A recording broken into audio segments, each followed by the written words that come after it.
ਹਰ ਜਸਰੀ ਮਨਾ ਗਾਇ ਲੈ,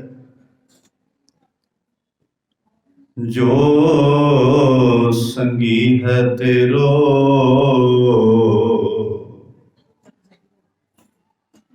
ਔਸਰ ਬੀਤਿਓ ਜਾਤ ਹੈ।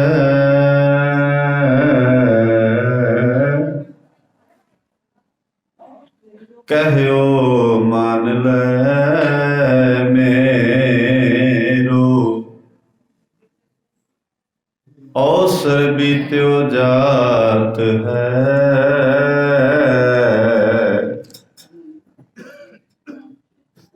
ਕਹਿਓ ਮਾਨ ਲੈ ਮੇਰੋ। ਆਓ ਗੁਰੂ ਕੇ ਪਿਆਰਿਓ, ਸਾਹਿਬਾਂ ਦੇ ਪਾਵਨ ਸਿਧਾਂਤ ਨਾਲ ਜੁੜੀਏ। ਗੁਰੂ ਸਾਹਿਬ ਜੀ ਦੀ ਬਾਣੀ ਨੂੰ ਸੁਣ ਸਮਝ ਕੇ ਜੀਵਨ ਦੇ ਅੰਦਰ ਲਾਗੂ ਕਰਨ ਦਾ ਯਤਨ ਕਰੀਏ।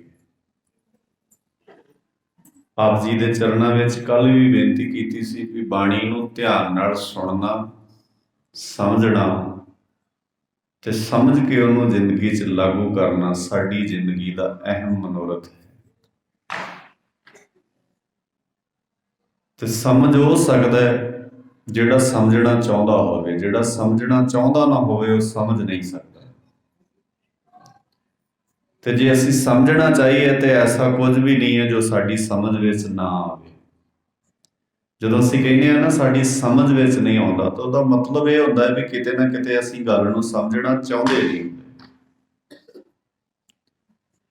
ਇਸ ਲਈ ਧਿਆਨ ਨਾਲ ਕੇਂਦਰਿਤ ਹੋ ਕੇ ਕੋਸ਼ਿਸ਼ ਕਰਿਆ ਕਰੀਏ। ਕਿਤੇ ਵੀ ਬਾਣੀ ਦਾ ਪਾਠ ਹੋ ਰਿਹਾ, ਕੀਰਤਨ ਹੋ ਰਿਹਾ, ਤੇ ਜਦੋਂ ਗੁਰੂ ਦੀ ਹਜ਼ੂਰੀ 'ਚ ਸੱਜ ਜਾਈਏ, ਵੱਡੇ ਦੇ ਦਰਬਾਰ ਵਿੱਚ ਬਹਿ ਜਾਈਏ, ਤੇ ਸਾਡਾ ਪੂਰਾ ਧਿਆਨ ਉਸ ਵੱਲ ਨਹੀਂ ਹੋਣਾ ਚਾਹੀਦਾ ਵੀ ਮਹਾਰਾਜ ਸਾਨੂੰ ਕੀ ਕਹਿ ਰਹੇ ਨੇ, ਉਪਦੇਸ਼ ਕੀ ਕਰ ਰਹੇ ਨੇ।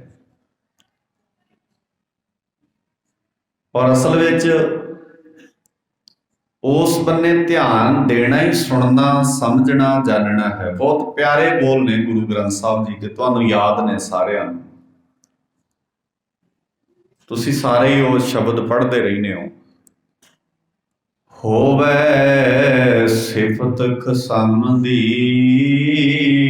ਨੂਰ ਅਰਸੋਂ ਕੁਰਸੋਂ ਚਟੀਐ।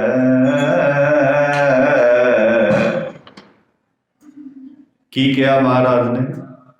ਤੁਧ ਡਿਠੇ ਸੱਚੇ ਪਾਤਸ਼ਾਹ, ਮਲ ਜਨਮ ਜਨਮ ਦੀ ਕੱਟੀਐ। ਹੁਣ ਵੇਖੋ, ਤੁਧ ਡਿਠੇ ਸੱਚੇ ਪਾਤਸ਼ਾਹ, ਮਲ ਜਨਮ ਜਨਮ ਦੀ ਕੱਟੀਐ। ਹੁਣ ਫਿਰ ਅਗਲਾ ਸ਼ਬਦ ਸੁਣਿਓ। ਸਤਿਗੁਰ ਨੂੰ ਸਭ ਕੋ ਵੇਖਦਾ, ਜੇਤਾ ਜਗਤ ਸੰਸਾਰ। ਇੱਥੇ ਕੀ ਕਿਹਾ ਮਹਾਰਾਜ ਨੇ? ਡਿਠੈ ਮੁਕਤ ਨਾ ਹੋਵਈ, ਜਿਚਰ ਸ਼ਬਦ ਨ ਕਰਹਿ ਵਿਚਾਰ। ਹੁਣ ਵੇਖੋ, ਇੱਕ ਥਾਂ ਕਹਿੰਦੇ ਤੁਧ ਡਿਠੇ ਸੱਚੇ ਪਾਤਸ਼ਾਹ, ਮਲ ਜਨਮ ਜਨਮ ਦੀ। ਇੱਕ ਬੰਦੇ ਕਹਿੰਦੇ ਡਿਠੇ ਮੁਕਤ ਨਾ ਹੋਵੇ। ਹੁਣ ਇਹਦਾ ਮਤਲਬ ਹੈ ਸਮਝਣੀ ਪੈਣੀ ਹੈ ਨਾ ਗੱਲ। ਇਹ ਨਹੀਂ ਹੈ ਵੀ ਇੱਕ ਸ਼ਬਦ ਨੂੰ ਬਾਣੀ ਦੇ ਦੂਜੇ ਸ਼ਬਦ ਨੇ ਕੱਟਿਆ, ਏਦਾਂ ਨਹੀਂ ਹੈ। ਇਹ ਗੱਲ ਚੇਤੇ ਰੱਖਿਓ, ਗੁਰੂ ਗ੍ਰੰਥ ਸਾਹਿਬ ਦੇ ਇੱਕ ਵੀ ਵਾਕ ਦੇ ਵਿਰੋਧ ਵਿੱਚ ਗੁਰੂ ਗ੍ਰੰਥ ਸਾਹਿਬ 'ਚ ਕੋਈ ਵਾਕ ਨਹੀਂ ਲਿਖਿਆ ਹੋਇਆ। 1430 ਅੰਕ ਗੁਰੂ ਗ੍ਰੰਥ ਸਾਹਿਬ ਦੇ ਵਿੱਚੋਂ ਕਿਤੇ ਵੀ ਪੜ੍ਹ ਲਿਓ। ਤੁਹਾਡੇ 'ਚ ਬਾਣੀ ਦਾ ਗਿਆਨ ਰੱਖਣ ਵਾਲੇ ਵੀਰ ਭੈਣਾਂ ਬੈਠੇ ਹੋ, ਕਿਤੇ ਵੀ ਕਿਸੇ ਸ਼ਬਦ ਦਾ ਵਿਰੋਧ ਸ਼ਬਦ ਨੇ ਨਹੀਂ ਕੀਤਾ। ਹਾਂ, ਜੇ ਕਿਤੇ ਲੱਗਦਾ ਹੈ ਵੀ ਇਹਦਾ ਵਿਰੋਧ ਕੋਈ ਸ਼ਬਦ ਕਰ ਰਿਹਾ ਤੇ ਇਹਦਾ ਅਰਥ ਹੈ ਸਾਨੂੰ ਉਹ ਗੱਲ ਸਮਝ ਵਿੱਚ ਨਹੀਂ ਆਈ, ਜਾਂ ਅਸੀਂ ਉਹਨੂੰ ਜਿਹੜੀ ਸਾਡੀ ਆਪਣੀ ਰਾਏ ਹੈ ਅਸੀਂ ਉਹਦੀ ਰਾਏ ਉਦਾਂ ਦੀ ਬਣਾ ਬੈਠੇ। ਤਾਂ ਕਰਕੇ ਇਹਨੂੰ ਬੜੇ ਧਿਆਨ ਨਾਲ ਸਮਝਣਾ ਪੈਂਦਾ, ਬੜੇ ਧਿਆਨ ਨਾਲ ਸੁਣਨਾ ਪੈਂਦਾ।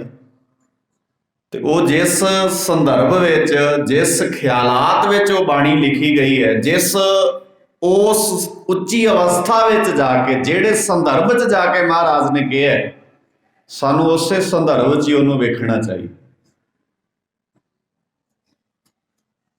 ਡਿਠੈ ਮੁਕਤ ਨਾ ਹੋਵਈ, ਜਿਚਰ ਸ਼ਬਦ ਨ ਕਰੈ ਵਿਚਾਰ।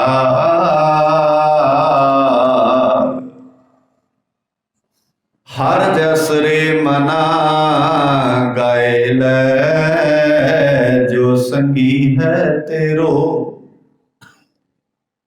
ਔਸਰ ਬੀਤਿਓ ਜਾਤ ਹੈ, ਕਹਿਓ ਮੰਨ ਲੈ ਮੇਰੋ। ਜਿਵੇਂ ਭਾਈ ਸਾਹਿਬ ਹੋਣਾ ਨੇ ਹੁਕਮ ਕੀਤਾ ਵੀ ਆਪਾਂ ਕੱਲ ਦੇ ਵਿਸ਼ੇ ਤੋਂ ਹੀ ਆਰੰਭ ਕਰਦੇ। ਸੰਪਤ ਰਥ ਧਨ ਰਾਜ ਸਿਉ, ਅਤ ਨੇਹ ਲਗਾਇਓ। ਸਾਡੀ ਨੇਹ, ਸਾਡਾ ਪਿਆਰ ਕਾਹਦੇ ਨਾਲ? ਸੰਪਤੀ ਨਾਲ। ਮਾਫ ਕਰਿਓ, ਅਸੀਂ ਬਹੁਤੇ ਬੰਦੇ ਧਰਮ ਦੇ ਕਰਮ ਵੀ ਸੰਪਤੀ ਕਰਕੇ ਹੀ ਕਰਦੇ ਹਾਂ, ਮਗਰ ਕਹਾਣੀ ਸੰਪਤੀ ਚੱਲਦੀ ਹੁੰਦੀ ਹੈ। ਗੁਰੂ ਸਾਹਿਬ ਕਹਿੰਦੇ ਨਹੀਂ, ਏਦਾਂ ਹੋ ਹੀ ਨਹੀਂ ਸਕਦਾ। ਸੰਪਤ ਰਥ ਧਨ ਰਾਜ ਸਿਉ, ਅਤ ਨੇਹ ਲਗਾਇਓ।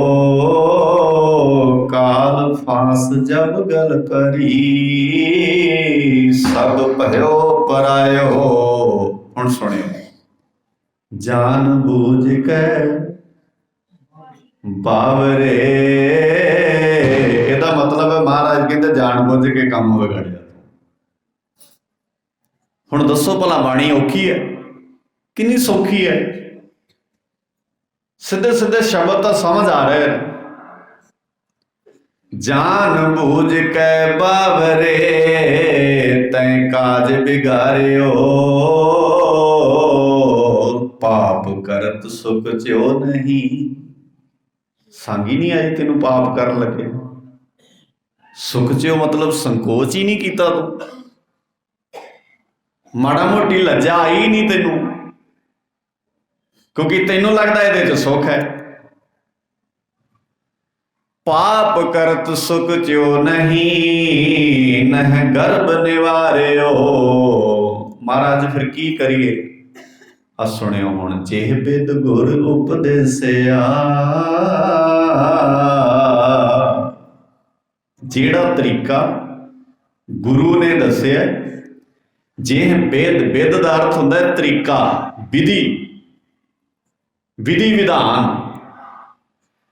ਜਿਹ ਬਿਦ ਗੁਰ ਉਪਦੇਸਿਆ, ਸੋ ਸੁਨ ਰੇ ਭਾਈ। ਭਰਾਵਾ ਸੁਣੋ ਨੂੰ ਧਿਆਨ ਨਾਲ। ਨਾਨਕ ਕਹਿਤ ਪੁਕਾਰ, ਕਹਿ ਗੋ ਪ੍ਰਭ ਸ਼ਰਨਾਈ। ਸਾਰੇ ਕਰਿਓ ਕਿਰਪਾ ਇੱਕ ਵਾਰ। ਨਾਨਕ ਕਹਿਤ ਪੁਕਾਰ, ਕਹਿ ਗੋ, ਗੱਜ ਕੇ, ਨਾਨਕ ਕਹਿਤ ਪੁਕਾਰ, ਕਹਿ ਗੋ। ਨਾਨਕ ਦੀ ਆਵਾਜ਼, ਪੁਕਾਰ, ਪੁਕਾਰ ਦਾ ਮਤਲਬ ਹੁੰਦਾ ਹੈ ਆਵਾਜ਼ ਮਾਰਨੀ। ਮਹਾਰਾਜ ਆਵਾਜ਼ ਮਾਰ ਕੇ ਕਹਿੰਦੇ ਆ ਗਹੋ। ਗੋ ਦਾ ਮਤਲਬ ਹੈ ਫੜ ਲਓ। ਕੀ ਫੜ ਲਓ? ਪ੍ਰਭ ਦੀ ਸ਼ਰਨ। ਧੰਨ ਵਾਹਿਗੁਰੂ ਸਾਹਿਬ ਜੀ। ਏਦਾਂ ਸੁਣਨਾ, ਧਿਆਨ ਨਾਲ ਸੁਣੋਗੇ ਤੇ ਇਹਦੇ ਨਾਲ ਵੀ ਬਹੁਤ ਕੁਝ ਸਮਝ ਆਉਣਾ। ਗੌੜੀ ਮਹਲਾ ਨਾਵਾ, ਮਨ ਰੇ ਕਹਾਂ ਪਇਓ ਤੈਂ ਬੌਰਾ। ਮਨਾ ਪਾਗਲ ਕਿਉਂ ਹੋਇਆ ਫਿਰਦਾ? ਹੁਣ ਇਹ ਗੱਲ ਬੜੇ ਧਿਆਨ ਨਾਲ ਵੇਖਿਓ ਵੀ ਮਨ ਸਾਡਾ ਪਾਗਲ ਹੋ ਗਿਆ ਤੇ ਕਰਦਾ ਕੀ ਕੀ ਹੈ। ਮਨ ਰੇ ਕਹਾਂ ਪਇਓ ਤੈਂ ਬੌਰਾ। ਹੁਣੇ ਗੁਰੂ ਕੇ ਸਵਾਰੇ ਕੀਰਤਨ ਕਰ ਰਹੇ ਸੀ। ਬੌਰਾ ਮਨ ਕੀ ਕਰਦਾ? ਕੁਮੱਤ ਲੈਂਦਾ। ਗੁਰੂ ਤੇਗ ਬਹਾਦਰ ਪਾਤਸ਼ਾਹ ਜੀ ਦਾ ਪਾਵਨ ਸ਼ਬਦ ਗੁਰੂ ਕੇ ਸਵਾਰੇ ਪੜ੍ਹ ਰਹੇ ਸਨ। ਮਨ ਰੇ ਕੌਣ ਕੁਮੱਤ ਤੈਂ ਲੀਨੀ ਪਰਦਾਰਾ। निंदिया रस रचियो बड़ी स्वादली लगती है। किसी की निंदिया करन दा इन्ना स्वाद आता है ना बंदे नूं।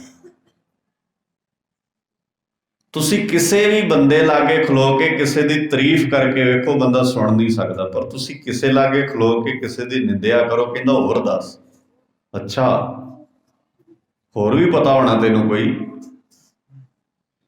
यार कमाल है। ते हिसाब ला भी तेरे बारे भी तो ऐ ही गल्लां होंदियां होणियां, फिर तू किस दूजे ग्रह ते थोड़ी रहना। एक मोड़ ते खलो के किसी दूजे की तू सुन रहा, ते दूजे मोड़ ते खलो के कोई तेरी भी सुना रहा होना। ये तो इदा ही है ना, फिर दुनिया ही चलती है।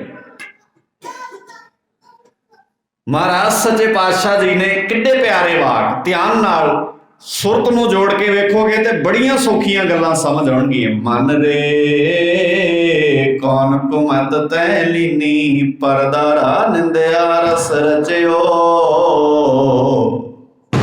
ऐ रचिया पिया ते की नहीं कीता, राम भगत नहीं कीनी। जिहड़ा असली काम सी वो कीता ही नहीं। गुरु साहब जी ये पागलपन दी निशानियां ने। मन रे कौन कुमत तै लीनी, मन रे कहाँ पयो तै बौरा। ऐहनिस औद कटै नहीं जानै, पयो लोभ संग होरा। हौला हो गया, तेरे ख्याल बड़े हौले हो गए, तेरे ख्यालों च वजन नहीं रहा, तेरे किरदार विच वजन नहीं रहा। तेरा किरदार बड़ा कमाल दा सी। तेरे सिर ते बजी पग वेख के लोग कहते सी ये पग नहीं है, ये ते कलगियां वाला आप है। किदां दा समा होना है। अमेरिका वर्गे मुल्क विच जे कोई दस्तार बन के अदालत विच जांदा ते जज कुर्सी तो उठ के खलो जांदा भी जिहदे हक विच दस्तार वाला फैसला करदे, इहदा ही फैसला अंतिम फैसला है। कितनी मेहनत की होएगी इहो जे किरदार पैदा करने लई। 7 समुंदरों पार बाबा शरीर करके नहीं गया उत्थे साडा। गुरु नानक साहब जी कलगीधर पातशाह जी 10 शरीर करके जामे साडे उत्थे नहीं गए, पर किरदार किड्डा कमाल दा लैके गए साडे बंदे। एक वक्त इदां दा बनाता भी अदालत विच जज अपनी कुर्सी तो उठ के खलो जांदा, सिर्फ आ पग वेंदा, दस्तार वेखदा। पुराने समयां च ना तुसीं कदी बजुर्ग मातावां कोल कदी बापूआं नाल गल करियो, अज दी नौजवान पीढ़ी खास करके इन्हां नूं पुछियो। पुराने समयां च जिहड़ियां अज साडीआं दादियां ने ना, जिहड़ियां मावां ने साडीआं, ये जदों जवानी विच सन ते इन्हां ने जदों किते जाना हुंदा सी, उन्हां वेलिआं च ते कहिंदे सी सफर करन लग्गिआं उत्थे धीए बही जिथे कोई पग वाला बैठा होवे। किदां दा समा होना है। दुनिया ने तरक्की नहीं सी कीती, पर साडे किरदार ने किड्डी तरक्की कीती सी। साडा करैक्टर किड्डा उच्चा सी। की हो गया? हौला हो गया लोभ नाल। ऐहनिस औद कटै नहीं जानै, पयो लोभ संग होरा। रहाओ जो तन तै अपनो कर मान्यो, और सुंदर गृह नारी। इनमें कछ तेरो रे नाहिन, देखो सोच विचारी। तेरा की है इहदे च? तैनूं लगदा तन मेरा है, तैनूं लगदा घर मेरा है, जमीन मेरी, जायदाद मेरी, प्रॉपर्टी मेरी, रुतबा मेरा। महाराज कहते छड्ड सारा कुछ, तेरा तो तन भी अपना नहीं है। ਤੇ ਤੂੰ ਹੌਲੇ ਨੇ ਇਹ ਸਮਝਿਆ ਹੀ ਨਹੀਂ ਵੀ ਤੇਰਾ ਤੇ ਤਨ ਵੀ ਆਪਣਾ ਨਹੀਂ।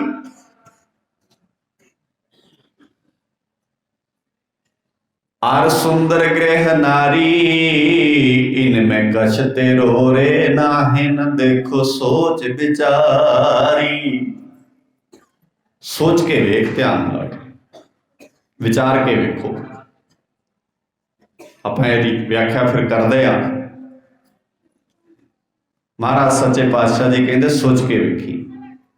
ਰਤਨ ਜਨਮ ਆਪਣੋ ਤੈ ਹਾਰਿਓ ਗੋਬਿੰਦ ਗਤ ਨਹੀਂ ਜਾਨੀ।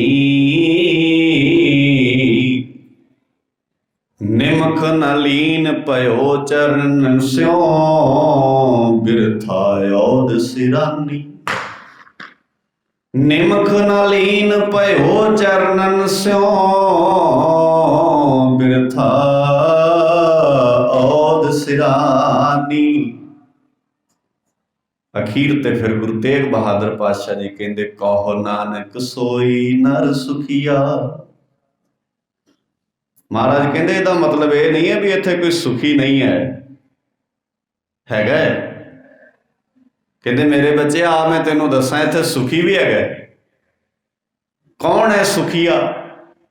ਕਿਹਨੂੰ ਸੁਖੀਆ ਮੰਨਿਆ ਬਾਬੇ ਨੇ? ਕਹੋ ਨਾਨਕ ਸੋਈ ਨਰ ਸੁਖੀਆ ਰਾਮ ਨਾਮ ਗੁਣ ਗਾਵੇ। ਜਿਹੜਾ ਰਾਮ ਨਾਮ ਗੁਣ ਗਾਉਂਦਾ ਉਹ ਸੁਖੀ ਹੈ। ਔਰ ਸਗਲ ਜਗ ਮਾਇਆ ਮੋਹਿਆ ਨਿਰਭੈ ਪਦ ਨਹੀਂ ਪਾਵੈ। ਕਹੋ ਨਾਨਕ ਸੋਈ ਨਰ ਸੁਖੀਆ ਰਾਮ ਨਾਮ ਗੁਣ ਗਾਵੇ। ਸਾਰੇ ਕਰਿਓ ਕਿਰਪਾ।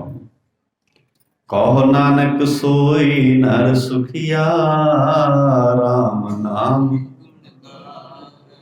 ਕਹੋ ਨਾਨਕ ਸੋਈ ਨਰ ਸੁਖੀਆ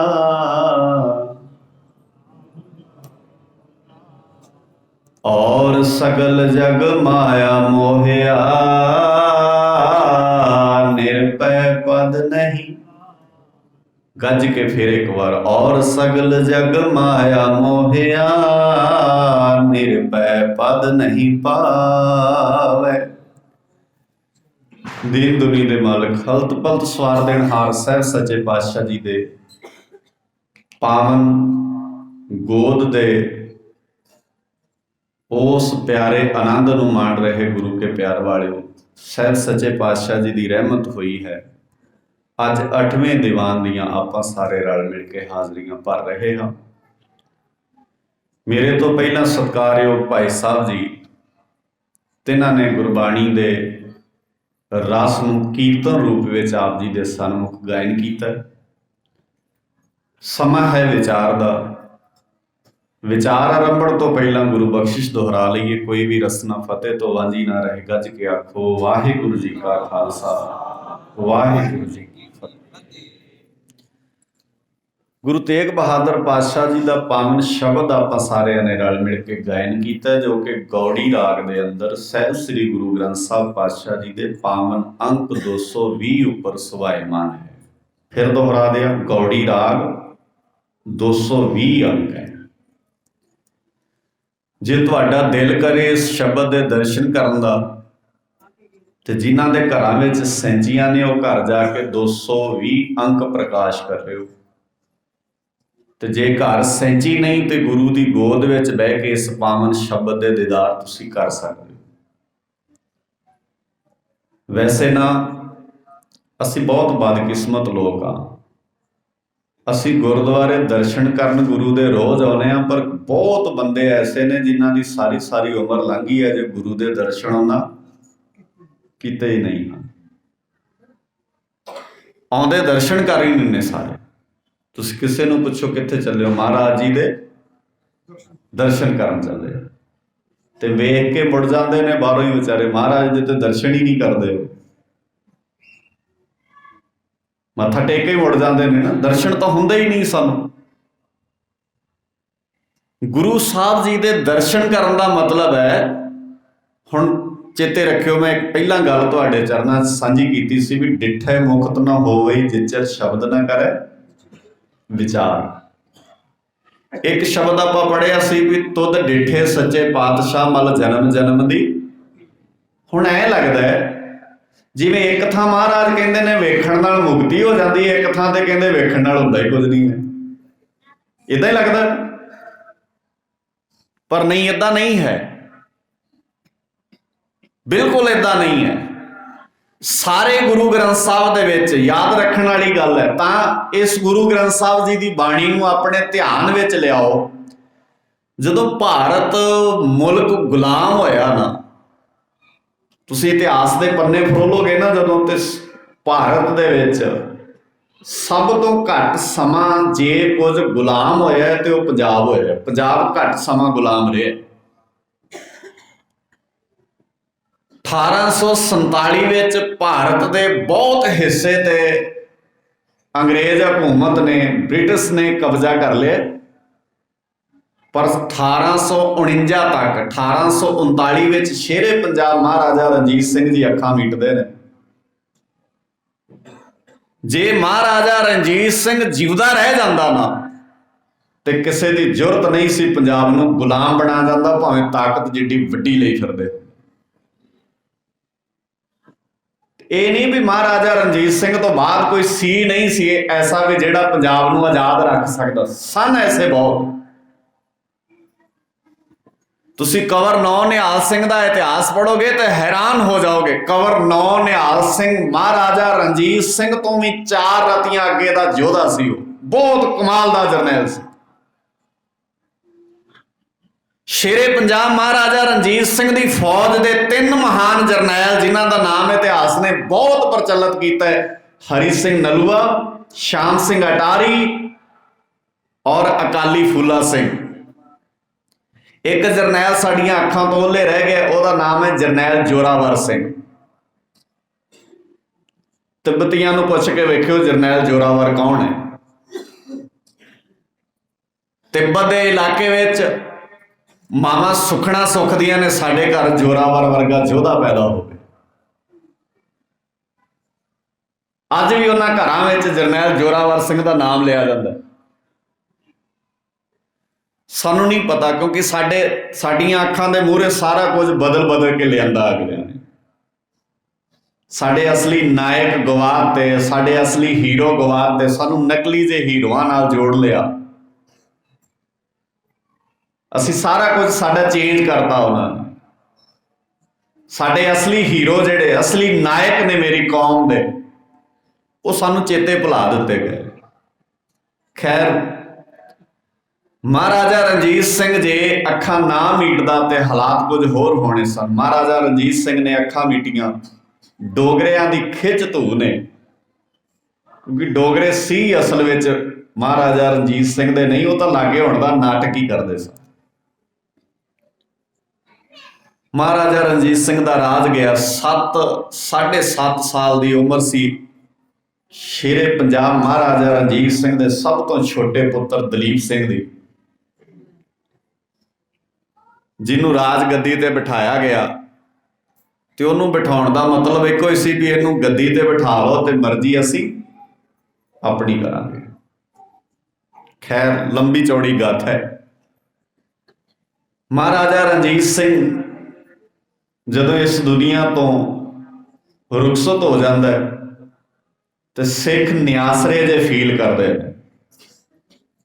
सिखां दे नाल, क्योंकि जिन्हां ते वागडोर सी उन्हां ने साडे नाल धोखा कर लिया। असी सभरावां वाली जंग नहीं हारदे सां जे डोगरे पुल ना तोड़दे। असी मुदकी दी जंग हारे नहीं, सानू हराया गया है। तुसी इतिहास के वर्के फरो, ताई कहीदा ना अपने बच्चे 2 किताबां अपने घर में जरूर लिया के रखो, सिख राज किवें बढ़िया ते सिख राज किवें गया। तुहानूं एहसास होएगा। पर असी कदी भी इस बन्ने जाण का जतन नहीं किया मैं जिहड़ी बेनती आप जी के चरणों च कर रहा सी भी महाराजा रणजीत सिंह दे राज काल दे विच जे किसी दे घर विच पोथी मिलती सी ना ते उन्होंने जुर्माना ज़्यादा हुंदा सी ते जिहदे घरों हथियार मिलदा सी उन्होंने जुर्माना घट हुंदा सी। ਇਹਦਾ मतलब है गोरियां दी सरकार ब्रिटिश गौरमेंट समझ गई सी जे इन्हां कोल पोथी बच गई ना ते इन्हां ने तख्तो ताज दे मालिक बन ही जाना, कोई नहीं जम्मिया इन्हां तो तख्तो ताज खोण वाला। इसलिए जे इन्हां दा नामो निशान मिटाउणा है दुनिया के नक्शे तो इन्हां दे घरां चों पोथियां गायब होणियां चाहीदियां ने। और तुसीं वेखो उस वेले जे कोई घर विच पोथी रखदा है ते अंग्रेज हुकूमत के बंदे उन्होंने ज़्यादा जुर्माना करते हैं, हथियार रखने वाले नूं घट जुर्माना करते हैं। ते किसी ने पुछ लिया गोरे अफसर नूं कि तुसीं पोथी वाले ते जुर्माना वध क्यों करदे, पोथी नाल की फर्क पैंदा है, तुसीं जिहदे कोल हथियार हुंदा है ये कल नूं साडा दुश्मन बन सकदा है। ते उस गोरे अफसर ने कहा जे इन्हां कोल पोथी रही तो इन्हों ये पता रहना है भी हथियार कित्थे चलाउणा है। जे इन्हां तो पोथी खो लई तो इन्हां दे हथियार कदों असीं इन्हां दे अपणिआं ते चला लैणे ने पता ही नहीं लगना। बड़ी साजिश नाल बाणी औखी, बाणी समझ नहीं आउंदी, बाणी च इदां औखा लिखिआ है, महंगी बाणी है, पता नहीं लगता। ये सब उस अंग्रेज हुकूमत दे दिते बोल ने जिहड़े अजे तक साडे कन्नां च गूंजदे ने ताकि साडे बच्चे बाणी ना पढ़ लैण। किते सत्कार दे ना गुरु ग्रंथ साहब जी का रज रज के सत्कार करना चाहिए, जिन्ना कर सकते हो करो, पर गुरु ग्रंथ साहब जी का सत्कार करदे बाणी ना पढ़ना ये बिल्कुल सत्कार नहीं है। पढ़ो बाणी, गलतियां होणगियां। तुहानूं की लगता है मैं बाणी पढ़दा मेरे तो कोई गलती नहीं होंदी, भाई साहब कीर्तन करते हैं इन्हां तो कभी गलती नहीं होंदी, गलती किहदे तो नहीं होंदी। इत्थे हो सकता है मेरे तो बाणी दे वाक पढ़दे भी गलती हो जाए, पर इस डर नाल छड्ड थोड़ी देनी है भी बाणी पढ़दे गलती हो जाएगी। तो तुसीं वेखो कई बार इदां दे शब्द महाराज सच्चे पातशाह जी की बाणी दे शब्द पढ़दे गलती हो जाए तो की लगता है, हाँ उच्ची बोलियो, तो की लगता है पाप, ते जे ना पढ़िए फिर पुण्य लगता। किड्डी अजीब गल है। अच्छा स्कूल के सिलेबस बारे इदां थोड़ी कहता है कोई, बाणी ना पढ़ना पाप है, पढ़दे गलती हो जाना कोई पाप नहीं है। छोटे छोटे बच्चे पानी नूं की कहंदे ने भला, माणी, पाप लगता है उन्होंने। अच्छा जदों पानी नूं माणी कहंदे ने ते मां चपेड़ मारदी है भी ये की कहता है, बच्चा है ना, मां नूं चाह चढ़ता भी शुक्र है अज माणी बोले कल नूं ये पानी भी बोलेगा। वो रोटी नूं तोटी कहंदा है ते मां नूं चाह चढ़ता है ना भी चल तोटी ते कहंदा है ना। ते गुरु साहब जी नूं तां असीं मनदे ही माई बाप, हर जी माता हर जी पिता, तू मेरा पिता तू है मेरा माता, तू मेरा बंधव तू मेरा भ्राता, तू मेरा राखा सबनी थाई। ते जे इस पिता की गोद विच बह के गलती हो जाएगी तो मैं कहना 100 दर्जा चंगा इस पिता की गोद विच बहना। ना छड्डो गलतियां हुंदियां ने होण दिओ, गोद ना छड्डिओ अपने बापू की। मां की गोद बड़ा प्यारा भाई गुरदास जी ने लिखा है, मां दे बच्चे जिन्ने मर्जी होण जिन्ने मर्जी सियाणे होण पर मां सब तो वध प्यार उसे बच्चे नूं करदी है जिहड़ा उहदी गोद विच रहिंदा है। जैसे एक जननी के होत हैं अनेक सुत, जिवें एक मां दे किन्ने ही बच्चे होंदे ने 2 3 4 5, पर सब ही मैं अदक प्यारो सुत गोद को। जिहड़ा गोद च चुकिया हुंदा है ना बच्चा, वड्डा भरा आवे तो उन्होंने कहंदे थोड़ा परे हो के हथ ना लाई इहनूं अजे। ਉਹ ਲਾਡ ਹੀ ਇਸ ਕਿਉਂ ਕਹਿੰਦੀ ਇਹਨੂੰ ਤੇ ਆਸਰਾ ਹੀ ਮੇਰੀ ਗੋਦ ਦਾ ਹੈ। ਔਰ ਉਹ ਛੋਟਾ ਬੱਚਾ ਜਿਹੜਾ ਮਾਂ-ਬਾਪ ਦੀ ਗੋਦ 'ਚ ਬੈਠਾ ਹੈ, ਮਾਂ ਦੀ ਗੋਦ 'ਚ ਬੈਠਾ ਹੈ, ਉਹ ਗੋਦ 'ਚ ਬੈਠਾ ਕਿੰਨੀਆਂ ਗਲਤੀਆਂ ਕਰਦਾ। ਮੈਂ ਬੜੀ ਵਾਰ ਕਹਿੰਦਾ ਹੁੰਦਾ, ਕਈ ਵਾਰ ਬਾਪ ਨੇ ਪੁੱਤ ਨੂੰ ਗੋਦ 'ਚ ਭਾਇਆ ਹੁੰਦਾ ਤੇ ਉਹ ਦਾੜੀ ਦੇ ਵਾਲ ਪੁੱਟ ਰਿਹਾ ਹੁੰਦਾ, ਪੁੱਟ ਦਿੰਦਾ ਨਾ ਕਈ ਵਾਰ ਵਾਲ। ਪਰ ਬਾਪ ਕਦੀ ਗੁੱਸੇ ਹੋਇਆ ਉਹਦੇ ਨਾਲ? ਕੋਈ ਦੂਜਾ ਲਾ ਕੇ ਹੱਥ ਵਿਖਾਵੇ ਦਾੜੀ ਨੂੰ ਭਲਾ। ਸਾਡੀ ਮਾਣ ਹੈ। ਨਿੱਕੇ ਨਿੱਕੇ ਬੱਚੇ ਕਈ ਵਾਰ ਬਾਪੂ ਏਦਾਂ ਚੁੱਕ ਕੇ ਉਹਨਾਂ ਨੂੰ ਏਦਾਂ ਸੀਨੇ ਨਾਲ ਲਾਉਂਦਾ ਤੇ ਉਹ ਪਰਨਾ ਲਾ ਦਿੰਦੇ ਨੇ, ਪੱਗ ਲਾ ਦਿੰਦੇ ਨੇ ਬਾਪੂ ਦੀ। ਕੋਈ ਦੂਜਾ ਲਾ ਕੇ ਵਿਖਾਵੇ ਭਲਾ। ਬਾਪ ਦੀ ਗੋਦ ਵਿੱਚ ਬਹਿਣ ਦਾ ਆਨੰਦ ਹੀ ਨਹੀਂ ਆਇਆ ਸਾਨੂੰ ਅਸਲ 'ਚ। ਤੇ ਸਾਨੂੰ ਬਾਪ ਦੀ ਗੋਦ 'ਚ ਚੁੱਕ ਚੁੱਕ ਕੇ ਪਾਸੇ ਕਰਤਾ, ਇਹਦੀ ਗੋਦ 'ਚ ਨਾ ਬੈਠ। ਆ ਕੱਚੀਆਂ ਧਾਰਨਾ ਵਾਲੇ ਨਹੀਂ, ਬਾਣੀ ਔਖੀ ਹੈ ਤਾਂ ਅਸੀਂ ਕੱਚੀਆਂ ਧਾਰਨਾ ਪੜ੍ਹਦੇ ਆ। ਏਦਾਂ ਕਹਿੰਦੇ ਨੇ ਨਾ। ਅੱਛਾ, ਤੁਹਾਡੇ ਬੱਚੇ ਸਕੂਲਾਂ 'ਚ ਜਾਂਦੇ ਨੇ, ਉਹਨਾਂ ਦਾ ਸਕੂਲ ਦਾ ਸਿਲੇਬਸ ਔਖਾ ਹੋਵੇ, ਫਿਰ ਕੀ ਕਰ ਲੈਣਾ ਚਾਹੀਦਾ? ਕੋਈ ਨਵਾਂ ਸਿਲੇਬਸ ਬਣਾ ਲੈਣਾ ਚਾਹੀਦਾ। ਦੱਸੋ, ਤੁਸੀਂ ਰੈਡੀ ਹੋ ਜਾਓਗੇ ਏਦਾਂ? ਤੁਹਾਡੇ ਬੱਚੇ ਦੇ ਸਕੂਲ ਵਿੱਚ ਮੈਥ ਦੀ ਕਿਤਾਬ ਲੱਗੀ ਹੈ, ਔਖੀ ਬਹੁਤ ਹੈ, ਨਹੀਂ ਆਉਂਦੀ ਬੱਚੇ ਨੂੰ, ਫਿਰ ਸੌਖੀ ਜੀ ਮੈਥ ਦੀ ਕਿਤਾਬ ਆਪੇ ਹੀ ਬਣਾ ਲਈ ਆਪਾਂ। ਕੋਈ ਵੀ 2 ਤੇ 2 4 ਹੁੰਦੇ ਨੇ, 4 ਤੇ 4 ਇਹਦਾ 8 ਹੁੰਦੇ ਨੇ, ਉਹ ਵੀ ਤੇ ਮੈਥ ਹੀ ਹੈ। ਤੁਸੀਂ ਕਦੀ ਨਹੀਂ ਮੰਨੋਗੇ। ਜੇ ਸਿਲੇਬਸ ਨੂੰ ਸਮਝਾਉਣ ਵਾਲਿਆਂ ਕੋਲੇ ਲਿਆਕਤ ਨਹੀਂ ਤੇ ਉਹਨਾਂ ਨੂੰ ਸਿਲੇਬਸ ਸਮਝਾਉਣ ਦੀ ਲਿਆਕਤ ਸਿੱਖਣੀ ਚਾਹੀਦੀ ਹੈ, ਨਾ ਕਿ ਸਿਲੇਬਸ ਬਦਲ ਕੇ ਆਪਣਾ ਬਣਾ ਲੈਣਾ ਚਾਹੀਦਾ।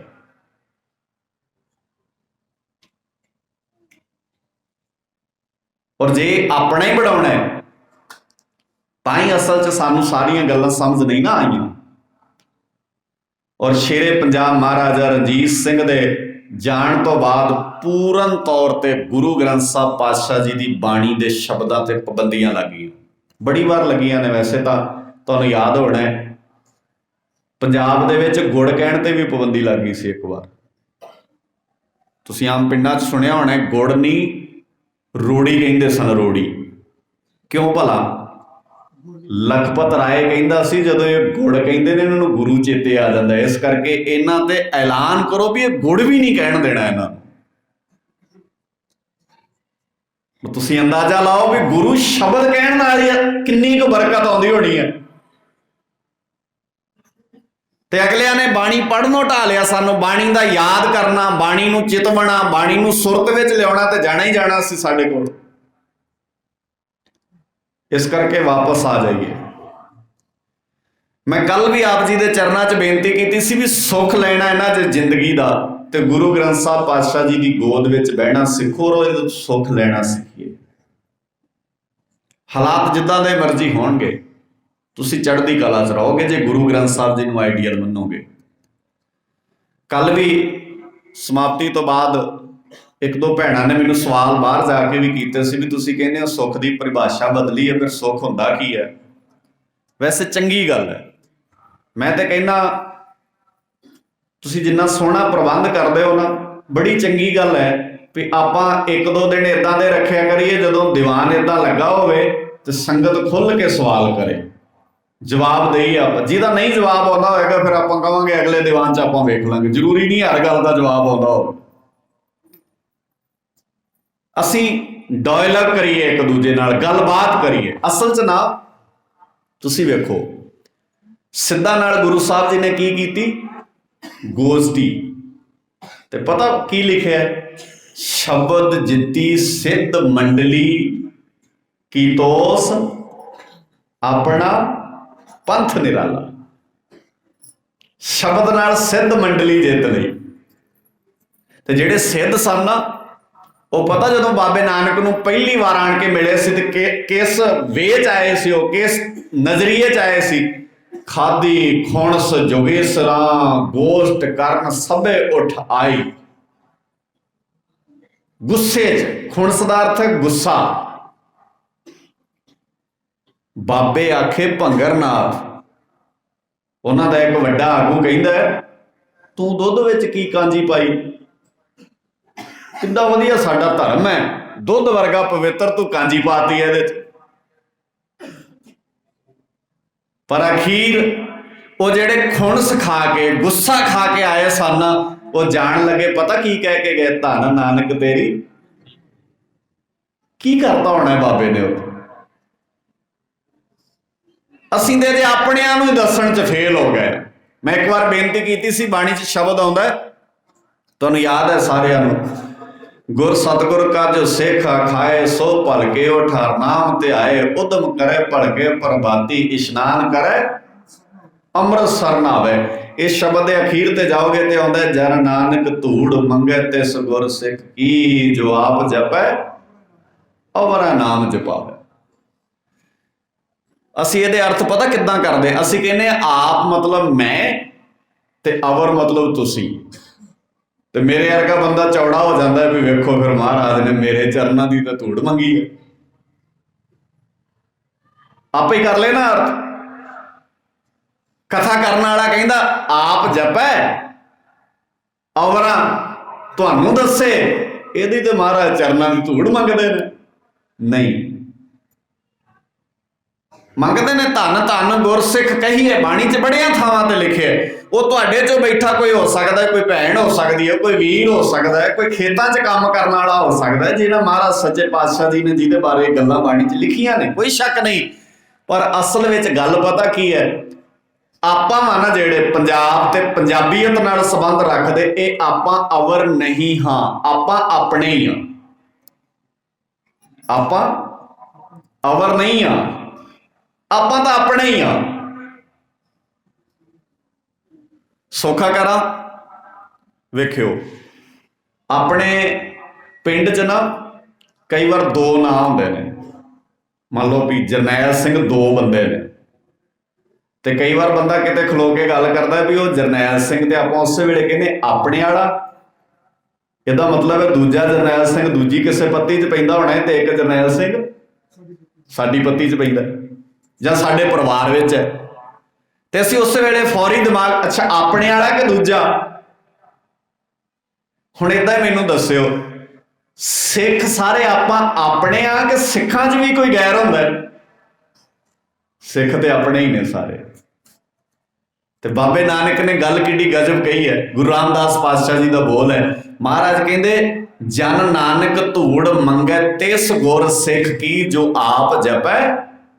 ਜਿਹੜਾ ਆਪ ਸਮਝੇ ਗੁਰੂ ਨਾਨਕ ਦੀ ਸਿੱਖੀ, ਤੇ ਜਿਹੜਾ ਗੁਰੂ ਨਾਨਕ ਦੇ ਘਰ ਦੇ ਲਾਗੋਂ ਦੀ ਵੀ ਨਹੀਂ ਨਾ ਲੰਘਾ, ਉਹਨੂੰ ਵੀ ਦੱਸ ਦੇ ਵੀ ਸਿੱਖੀ ਕੀ ਹੁੰਦੀ ਹੈ ਅਸਲ ਵਿੱਚ।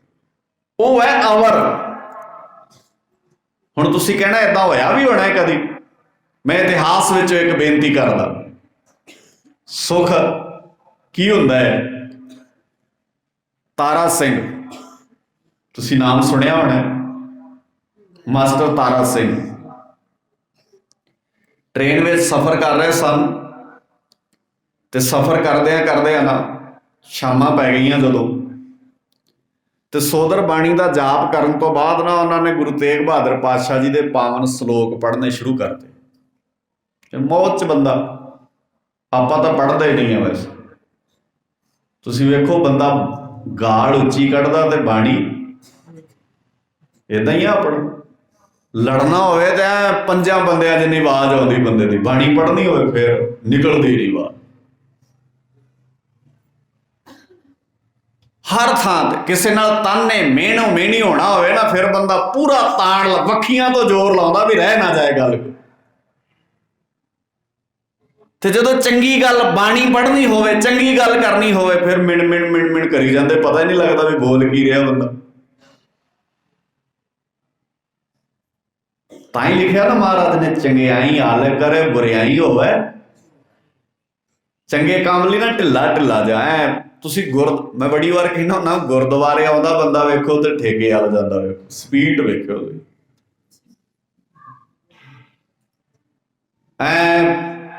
ਚੜਿਆ ਹੀ ਜਾਂਦਾ। ਤੇ ਗੁਰਦੁਆਰੇ ਫਿਰ ਹੌਲੀ ਹੌਲੀ ਟਿਚਕ ਦੇ ਵੀ ਚੱਲਦੇ ਆ। ਅਜੇ ਰਾਗੀ ਲੱਗੇ ਹੀ ਹੋਣੇ, ਅਜੇ ਤਾਂ ਸ਼ੁਰੂ ਹੀ ਹੋਇਆ ਹੋਣਾ ਕੰਮ। ਏਦਾਂ ਹੀ ਆ ਨਾ ਵੈਸੇ ਖਾਣ ਵਾਲੇ ਬੰਦੇ ਨੂੰ, ਫਿਰ ਦਗੜ। ये प्रॉब्लम है, साडी मानसिकता बनाती इदां दी। सिख नहीं सी इदां दा, वैसे सिख ते किदां दा होना है। ਹੁਣ ਵਕਤ ਨਹੀਂ ਇੰਨਾ, ਬਹੁਤ ਕੁਝ ਹੈ ਇੱਦਾਂ, ਇੰਨਾ ਕੁਝ ਭਰਿਆ ਪਿਆ ਨਾ, ਕਈ ਦਿਨ ਆਪਾਂ ਬਹਿ ਕੇ ਇੱਦਾਂ ਗੱਲਾਂ ਕਰ ਸਕਦੇ ਹਾਂ। ਤੁਸੀਂ ਬੜੇ ਪਿਆਰ ਨਾਲ, ਬੜੇ ਗੁਰੂ ਕੇ ਪਿਆਰਿਆਂ ਨੇ ਤੁਹਾਡੇ ਨਾਲ ਗੱਲਾਂ ਕਰਨੀਆਂ ਨੇ, ਕਰਕੇ ਗਏ ਨੇ ਗੁਰੂ ਕੇ ਪਿਆਰ ਵਾਲੇ, ਬਾਣੀ ਦੀ ਸਮਝ ਰੱਖਣ ਵਾਲੇ ਵਿਦਵਾਨ ਤੁਸੀਂ ਸੱਦੇ ਨੇ, ਜਿਨ੍ਹਾਂ ਨੇ ਤੁਹਾਨੂੰ ਬਾਣੀ ਦੀ ਇੱਕ ਬਰੀਕੀ ਸਮਝਾਈ ਹੈ, ਆਉਣ ਵਾਲੇ ਦੀਵਾਨਾਂ 'ਚ ਸਮਝਾਉਣੀ ਹੈ, ਬਾਣੀ ਦੀ ਸਮਝ ਰੱਖਣ ਵਾਲੇ ਵੀਰਾਂ ਨੇ। ਹੁਣ ਮਹਾਰਾਜ ਸੱਚੇ ਪਾਤਸ਼ਾਹ ਜੀ ਦੀ ਬਾਣੀ ਦਾ ਪਾਠ ਕਰਨਾ ਸ਼ੁਰੂ ਕਰਤਾ। ਮਾਸਟਰ ਤਾਰਾ ਸਿੰਘ ਜੀ ਨੇ ਟ੍ਰੇਨ ਵਿੱਚ ਸਫ਼ਰ ਕਰਦੇ ਸਨ, ਤੇ ਜਦੋਂ ਉਹਨਾਂ ਨੇ ਪਾਠ ਕਰਦਿਆਂ ਇਸ ਜਗ੍ਹਾ ਤੇ ਦਾ ਸ਼ਲੋਕ ਪੜ੍ਹ ਰਹੇ ਸੀ, ਗੁਣ ਗੋਬਿੰਦ ਗਾਇਓ ਨਹੀਂ ਜਨਮ ਅਕਾਰਤ ਕੀਨ, ਕਹੋ ਨਾਨਕ ਹਰ ਭਜ ਮਨਾ, ਜਿਹ ਵਿਦ ਜਲ ਕੋ ਮੀਨ, ਤਰਨਾਪੋ ਯੂੰ ਹੀ ਗਇਓ ਲਿਓ ਜਰਾ ਤਨ ਜੀਤ। ਤੇ ਪੜ੍ਹਦਿਆਂ ਇੱਥੇ ਪਹੁੰਚੇ ਨਾ, ਚਿੰਤਾ ਤਾਂ ਕੀ ਕੀਜੀਐ ਜੋ ਅਣਹੋਣੀ ਹੋਏ, ਇਹ ਮਾਰਗ ਸੰਸਾਰ ਕੋ ਨਾਨਕ ਥਿਰ ਨਹੀਂ ਕੋਏ। ਤੇ ਉਸੇ ਟ੍ਰੇਨ ਵਿੱਚ ਨਾ ਇੱਕ ਗੈਰ ਸਿੱਖ ਬੰਦਾ, ਅਵਰ ਦੂਜਾ, ਸਫ਼ਰ ਕਰ ਰਿਹਾ ਸੀ। ਉਹ ਸਵੇਰ ਤੋਂ ਹੀ ਟ੍ਰੇਨ 'ਚ ਬੈਠਾ ਸੀ ਤੇ ਉਹਨੇ ਕੋਈ ਗੱਲ ਨਹੀਂ ਸੀ ਕੀਤੀ, ਕੁਝ ਨਹੀਂ ਸੀ ਬੋਲਿਆ, ਏਦਾਂ ਆਰਾਮ ਨਾਲ, ਜਿਵੇਂ ਬੰਦਾ ਪਰੇਸ਼ਾਨ ਜਿਹਾ ਹੁੰਦਾ ਹੈ, ਤੇ ਆਰਾਮ ਨਾਲ ਬੈਠਾ ਸੀ, ਨਾ ਗੱਲ ਕਰਦਾ ਸੀ, ਨਾ ਉਹਨੇ ਕੋਈ ਖਾਧਾ ਨਾ ਪੀਤਾ। ਤੇ ਜਦੋਂ ਮਾਸਟਰ ਜੀ ਹੋਣਾ ਨੇ ਇਹ ਪੜ੍ਹਿਆ ਨਾ, ਤੇ ਉਹਨੇ ਨਾ ਮਾੜਾ ਜਿਹਾ ਸਿਰ ਚੁੱਕ ਕੇ ਏਦਾਂ, ਜਿਵੇਂ ਬੰਦੇ ਨੂੰ ਕੋਈ ਕਰੰਟ ਨਹੀਂ, ਏਦਾਂ ਜਿਵੇਂ ਬੰਦਾ ਡੈਡ ਜਿਹਾ ਪਿਆ ਹੋਵੇ ਤੇ ਇੱਕਦਮ ਅਲਰਟ ਹੋ ਜਾਂਦਾ। ਉਹ ਕਹਿੰਦਾ, ਸਰਦਾਰ ਸਾਹਿਬ ਕੀ ਪੜ੍ਹਦੇ ਹੋ? ਹੁਣ ਵੇਖੋ ਬਾਣੀ ਪੜ੍ਹਨ ਵਾਲਾ ਕਿੰਨਾ ਪਿਆਰਾ, ਜੇ ਤੇ ਕਹਿੰਦਾ ਵੀ ਚੁੱਪ ਕਰ ਜਾ, ਬੋਲਣਾ ਨਹੀਂ, ਵਿੱਚ ਵਿਘਨ ਪੈ ਜਾਊ। ਇਹ ਬੜਾ ਭਰਮ ਹੈ ਨਾ ਸਾਨੂੰ, ਇਹ ਕੋਈ ਵਿਘਨ ਨਹੀਂ ਪੈਂਦਾ, ਏਦਾਂ ਨਹੀਂ ਪੈਂਦੇ ਵਿਘਨ। ਇਹ ਬਾਣੀ ਵਿਘਨ ਕੱਢਦੀ ਹੈ ਕਿ ਪਾਉਂਦੀ ਹੈ? ਕੱਢਦੀ ਹੈ ਵਿਘਨ। ਇਹ ਤਾਂ ਵਿਘਨ ਵਿਨਾਸ਼ਨ ਹੈ, ਵਿਘਨਾਂ ਦਾ ਨਾਸ਼ ਕਰਨ ਵਾਲੀ ਹੈ। ਇਹਨੂੰ ਪੜ੍ਹਦੇ ਆ ਵਿਘਨ ਕਿਵੇਂ ਪੈ ਸਕਦਾ? ਉਹ ਭਾਈ ਨੇ ਏਦਾਂ ਪੁੱਛਿਆ, ਸਰਦਾਰ ਸਾਹਿਬ ਜੀ, ਗਿਆਨੀ ਜੀ, ਭਾਈ ਸਾਹਿਬ ਜੀ ਕੀ ਪੜ੍ਹਦੇ ਹੋ? ਤੇ ਭਾਈ ਸਾਹਿਬ ਹੋਣਾ ਨੇ ਸ਼ਲੋਕ ਉੱਥੇ ਹੀ ਬੰਦ ਕਰਦੇ, ਕਹਿੰਦੇ ਆਪਣੇ ਬਾਪੂ ਗੁਰੂ ਤੇਗ ਬਹਾਦਰ ਪਾਤਸ਼ਾਹ ਜੀ ਦਾ ਕਲਾਮ ਪੜ੍ਹਦਾ। ਤੋ ਸੱਜਣ ਨੇ ਕਿਹਾ ਹੱਥ ਜੋੜ ਕੇ, ਜੇ ਮੈਂ ਗੁਸਤਾਖੀ ਨਹੀਂ ਕਰਦਾ ਤੇ ਜਿਹੜਾ ਸ਼ਬਦ ਤੁਸੀਂ ਹੁਣੇ ਪੜ੍ਹਿਆ ਇਹ ਦੁਬਾਰਾ ਪੜ੍ਹ ਸਕਦੇ ਹੋ? ਕਹਿੰਦੇ ਹਾਂ। ਉਹਨਾਂ ਫਿਰ ਪੜ੍ਹਤਾ, ਚਿੰਤਾ ਤਾਂ ਕੀ ਕੀਜੀਐ ਜੋ ਅਣਹੋਣੀ ਹੋਏ, ਇਹ ਮਾਰਗ ਸੰਸਾਰ ਕੋ ਨਾਨਕ ਥਿਰ ਨਹੀਂ ਕੋਇ। ਉਹ ਸੱਜਣ ਫਿਰ ਕਹਿੰਦਾ ਇੱਕ ਵਾਰ ਹੋਰ ਪੜ੍ਹ ਦਿਓ। ਉਹਨਾਂ ਫਿਰ ਪੜ੍ਹਤਾ। ਜਦੋਂ ਤੀਜੀ ਵਾਰ ਪੜ੍ਹਿਆ ਨਾ, ਤੇ ਉਹ ਕਹਿੰਦੇ ਉਹਨਾਂ ਨੇ ਨਾ ਆਪਣਾ ਬੈਗ ਕੱਢਿਆ, ਉਹਦੇ 'ਚ ਇੱਕ ਛੋਟਾ ਜਿਹਾ ਟਿਫਨ ਕੱਢਿਆ, ਉਹਦੇ 'ਚ ਪ੍ਰਸ਼ਾਦੇ ਪਏ ਸੀ, ਕੱਢ ਕੇ ਛਕਣ ਲੱਗ ਪਏ। ਤੇ ਮਾਸਟਰ ਜੀ ਕਹਿੰਦੇ ਮੈਂ ਬੜਾ ਹੈਰਾਨ ਹੋਇਆ, ਇਹ ਸਵੇਰ ਦਾ ਬੈਠਾ ਹੈ ਟ੍ਰੇਨ 'ਚ, ਬੋਲਿਆ ਵੀ ਨਹੀਂ, ਗੱਲ ਵੀ ਨਹੀਂ ਕੀਤੀ। ਹੁਣ ਮੈਨੂੰ ਇਹਨੇ ਕਿਹਾ ਸ਼ਲੋਕ ਪੜ੍ਹੋ, ਮੈਂ 3 ਵਾਰ ਸ਼ਲੋਕ ਪੜ੍ਹੇ, ਪ੍ਰਸ਼ਾਦਾ ਛਕਣ ਲੱਗ ਪਏ। ਗਿਆਨੀ ਜੀ ਆਪਣੀ ਮੌਜ ਵਿੱਚ ਬਾਣੀ ਅੱਗੇ ਪੜ੍ਹਦੇ ਗਏ। ਨਰ ਚਾਹਤ ਕਛ ਔਰੇ ਕੀ ਔਰੇ ਪਈ, ਚਿਤਵਤ ਰਹਿਓ ਠਗੌਰ, ਨਾਨਕ ਫਾਸੀ ਗਲ ਭਰੀ। ਪੜ੍ਹਦਿਆਂ ਉਹਨਾਂ ਪ੍ਰਸ਼ਾਦਾ ਛਕ ਲਿਆ, ਗਿਆਨੀ ਜੀ ਨੇ ਸ਼ਲੋਕ ਪੜ੍ਹ ਲਿਆ। ਤੇ ਫਿਰ ਗਿਆਨੀ ਜੀ ਉਹਦੇ ਨਾਲ ਗੱਲਬਾਤ ਕਰਨ ਲੱਗ ਪਏ। ਕਹਿੰਦੇ ਭਾਈ ਸਾਹਿਬ ਜੀ ਕਮਾਲ ਹੈ, ਤੁਸੀਂ ਸਵੇਰ ਦੇ ਬੋਲੇ ਨਹੀਂ, ਗੱਲਬਾਤ ਨਹੀਂ ਕੀਤੀ, ਤੇ ਹੁਣ ਆਰਾਮ ਨਾਲ ਸ਼ਲੋਕ ਸੁਣੇ ਨੇ ਤੇ ਫਿਰ ਪ੍ਰਸ਼ਾਦਾ ਛਕਣ ਲੱਗ ਪਏ ਹੋ, ਗੱਲ ਕੀ ਹੈ? ਉਹ ਸੱਜਣ ਕਹਿੰਦਾ ਸਰਦਾਰ ਸਾਹਿਬ ਮੈਂ ਤਾਂ ਧੰਤਾ ਦਾ ਪਾਤਰ ਹਾਂ, ਮੈਂ ਹੈਰਾਨ ਹੋਇਆ, ਮੈਂ ਆਪਣੇ ਜਵਾਈ ਦਾ ਸੰਸਕਾਰ ਕਰਕੇ ਆ ਰਿਹਾ। ਸੁਣਿਓ ਗੱਲ ਹੁਣ ਧਿਆਨ ਨਾਲ, ਮੈਂ ਆਪਣੇ ਜਵਾਈ ਦਾ ਸੰਸਕਾਰ ਕਰਕੇ ਆ ਰਿਹਾ। ਜਦੋਂ ਦਾ ਮੈਂ ਟ੍ਰੇਨ 'ਚ ਬੈਠਾ ਨਾ, ਮੇਰੀ ਧੀ ਦਾ ਚਿਹਰਾ ਅੱਖਾਂ ਗਾੜੀ ਘੁੰਮ ਰਿਹਾ। ਹੁਣ ਕੁਝ ਦਰਦ ਏਦਾਂ ਦੇ ਹੁੰਦੇ ਨੇ ਜਿਨ੍ਹਾਂ ਕੋਲ ਸ਼ਬਦ, ਇੱਕ ਬਾਪ ਦੀਆਂ ਅੱਖਾਂ ਦੇ ਸਾਹਮਣੇ, ਮਾਂ ਦੀਆਂ ਅੱਖਾਂ ਦੇ ਸਾਹਮਣੇ ਧੀ ਦਾ ਤੇ ਧੀ ਜਵਾਈ ਦਾ ਤੁਰ ਜਾਣਾ, ਮੈਨੂੰ ਨਹੀਂ ਲੱਗਦਾ ਵੀ ਮੇਰੇ ਕੋਲ ਸ਼ਬਦ ਹੋਣਗੇ ਮੈਂ ਉਹ ਦਰਦ ਦੀ ਵਿਆਖਿਆ ਕਰ ਸਕਾਂ। ਉਹ ਆਪਣਾ ਹੀ ਇੱਕ ਦਰਦ ਹੈ। ਅਸੀਂ ਆਪਣੇ ਪਿੰਡੇ ਤੇ ਬਹੁਤ ਕੁਝ ਝੱਲ ਲੈਂਦੇ ਹਾਂ। ਅਸੀਂ ਬੱਚਿਆਂ ਦੀਆਂ ਤਕਲੀਫਾਂ ਵੇਖ ਕੇ ਡਾਵਾਂਡੋਲ ਹੋ ਜਾਂਦੇ ਹਾਂ ਕਈ ਵਾਰ। ਤੇ ਉਹ ਵੀਰ ਕਹਿੰਦਾ ਮੈਂ ਆਪਣੇ ਜਵਾਈ ਦਾ ਸੰਸਕਾਰ ਕਰਕੇ ਆਇਆ ਤੇ ਮੈਂ ਜਦੋਂ ਦਾ ਟ੍ਰੇਨ 'ਚ ਬੈਠਾ ਨਾ ਮੇਰੀਆਂ ਅੱਖਾਂ ਦੇ ਸਾਹਮਣੇ ਮੇਰੀ ਮਾਸੂਮ ਧੀ ਦਾ ਚਿਹਰਾ ਘੁੰਮ ਰਿਹਾ ਤੇ ਬਾਰ-ਬਾਰ ਏਦਾਂ ਦਿਮਾਗ 'ਚ ਆ ਰਿਹਾ ਸੀ, ਹੁਣ ਮੇਰੀ ਧੀ ਦਾ ਕੀ ਬਣੇਗਾ, ਹੁਣ ਮੇਰੀ ਧੀ ਦਾ ਕੀ ਬਣੇਗਾ। ਸਵੱਬ ਨਾਲ ਤੁਸੀਂ ਬਾਬੇ ਦੇ ਬੋਲ ਪੜ੍ਹੇ, ਮੈਂ ਉਹਨਾਂ ਬੋਲਾਂ ਨੂੰ ਸੁਣਿਆ, ਚਿੰਤਾ ਤਾਂ ਕੀ ਕੀਜੀਏ ਜੋ ਅਣਹੋਣੀ ਹੋਏ। ਇਹ ਕੋਈ ਅਣਹੋਣੀ ਹੋਈ ਹੈ? ਇਹ ਤਾਂ ਹੁੰਦੀ ਹੈ ਦੁਨੀਆ ਨਾਲ। ਇਹ ਮਾਰਗ ਸੰਸਾਰ ਕੋ ਨਾਨਕ ਫਿਰ ਨਹੀਂ ਕੋਏ। ਉਹ ਵੀਰ ਕਹਿੰਦਾ ਇੱਕ ਸ਼ਲੋਕ ਮੈਂ ਸੁਣਿਆ ਤੇ ਮੇਰੇ ਵਰਗੇ ਬੰਦੇ ਦਾ ਏਦਾਂ ਹਿਰਦਾ ਬਦਲ ਗਿਆ ਹੈ, ਏਦਾਂ ਇਰਾਦਾ ਬਦਲ ਗਿਆ ਹੈ। ਮੈਂ ਤਾਂ ਹੈਰਾਨ ਹਾਂ ਜਿਹੜੇ ਸਾਰੇ ਗੁਰੂ ਗ੍ਰੰਥ ਸਾਹਿਬ ਨੂੰ ਪੜ੍ਹਦੇ ਹੋਣਗੇ ਉਹ ਸਿੱਖ ਕਿੱਡੇ ਮਹਾਨ ਹੋਣਗੇ। ਮੈਂ ਤਾਂ ਇੱਕ ਸ਼ਲੋਕ ਹੀ ਸੁਣਿਆ ਹੈ ਨਾ, ਜਿਹੜੇ ਸਾਰੇ ਗੁਰੂ ਗ੍ਰੰਥ ਸਾਹਿਬ ਨੂੰ ਕਿੱਦਾਂ ਦੇ ਸਿੱਖ ਹੋਣੇ ਨੇ। ਤੇ ਮਾਸਟਰ ਤਾਰਾ ਸਿੰਘ ਕਹਿੰਦੇ ਮੈਂ ਮੱਥੇ ਤੇ ਹੱਥ ਮਾਰਿਆ, ਸ਼ਾਇਦ ਜਿੰਨਾ ਤੂੰ ਬਾਣੀ ਨੂੰ ਧਿਆਨ ਨਾਲ ਸੁਣ ਲਿਆ ਇੰਨੇ ਧਿਆਨ ਨਾਲ ਅਸੀਂ ਬਾਣੀ ਨਹੀਂ ਸੁਣਦੇ। ਕਾਹਦੀ ਚਿੰਤਾ ਹੈ? ਸੁੱਖ ਲੈਣਾ ਹੈ ਨਾ, ਫਿਰ ਐਂ ਲਓ ਸੁੱਖ। ਅਸੀਂ ਦੁਖੀ ਹੁੰਨੇ ਆ, ਹਾਏ ਆ ਕੀ ਹੋ ਗਿਆ ਸਾਡੇ ਨਾਲ। ਦੁੱਖ ਤੋਂ ਬਿਨਾਂ ਜ਼ਿੰਦਗੀ ਖੂਬਸੂਰਤ ਨਹੀਂ ਬਣਦੀ। ਦੁੱਖਾਂ ਤੋਂ ਘਬਰਾਇਆ ਨਾ ਕਰੋ, ਦੁੱਖਾਂ ਨਾਲ ਲੜਨਾ ਸਿੱਖੋ, ਦੁੱਖਾਂ ਨੂੰ ਹਰਾ ਦਿਓ, ਦੁੱਖਾਂ ਦੇ ਸਾਹਮਣੇ ਚਟਾਨ ਬਣ ਕੇ ਖਲੋ ਜਾਓ। ਜੇ ਤੁਸੀਂ ਡਿੱਗ ਪਏ ਤੇ ਦੁੱਖ ਜਿੱਤ ਜਾਣੇ ਨੇ, ਜੇ ਤੁਸੀਂ ਚਟਾਨ ਬਣ ਗਏ ਤੇ ਦੁੱਖ ਡਿੱਗ ਜਾਣੇ।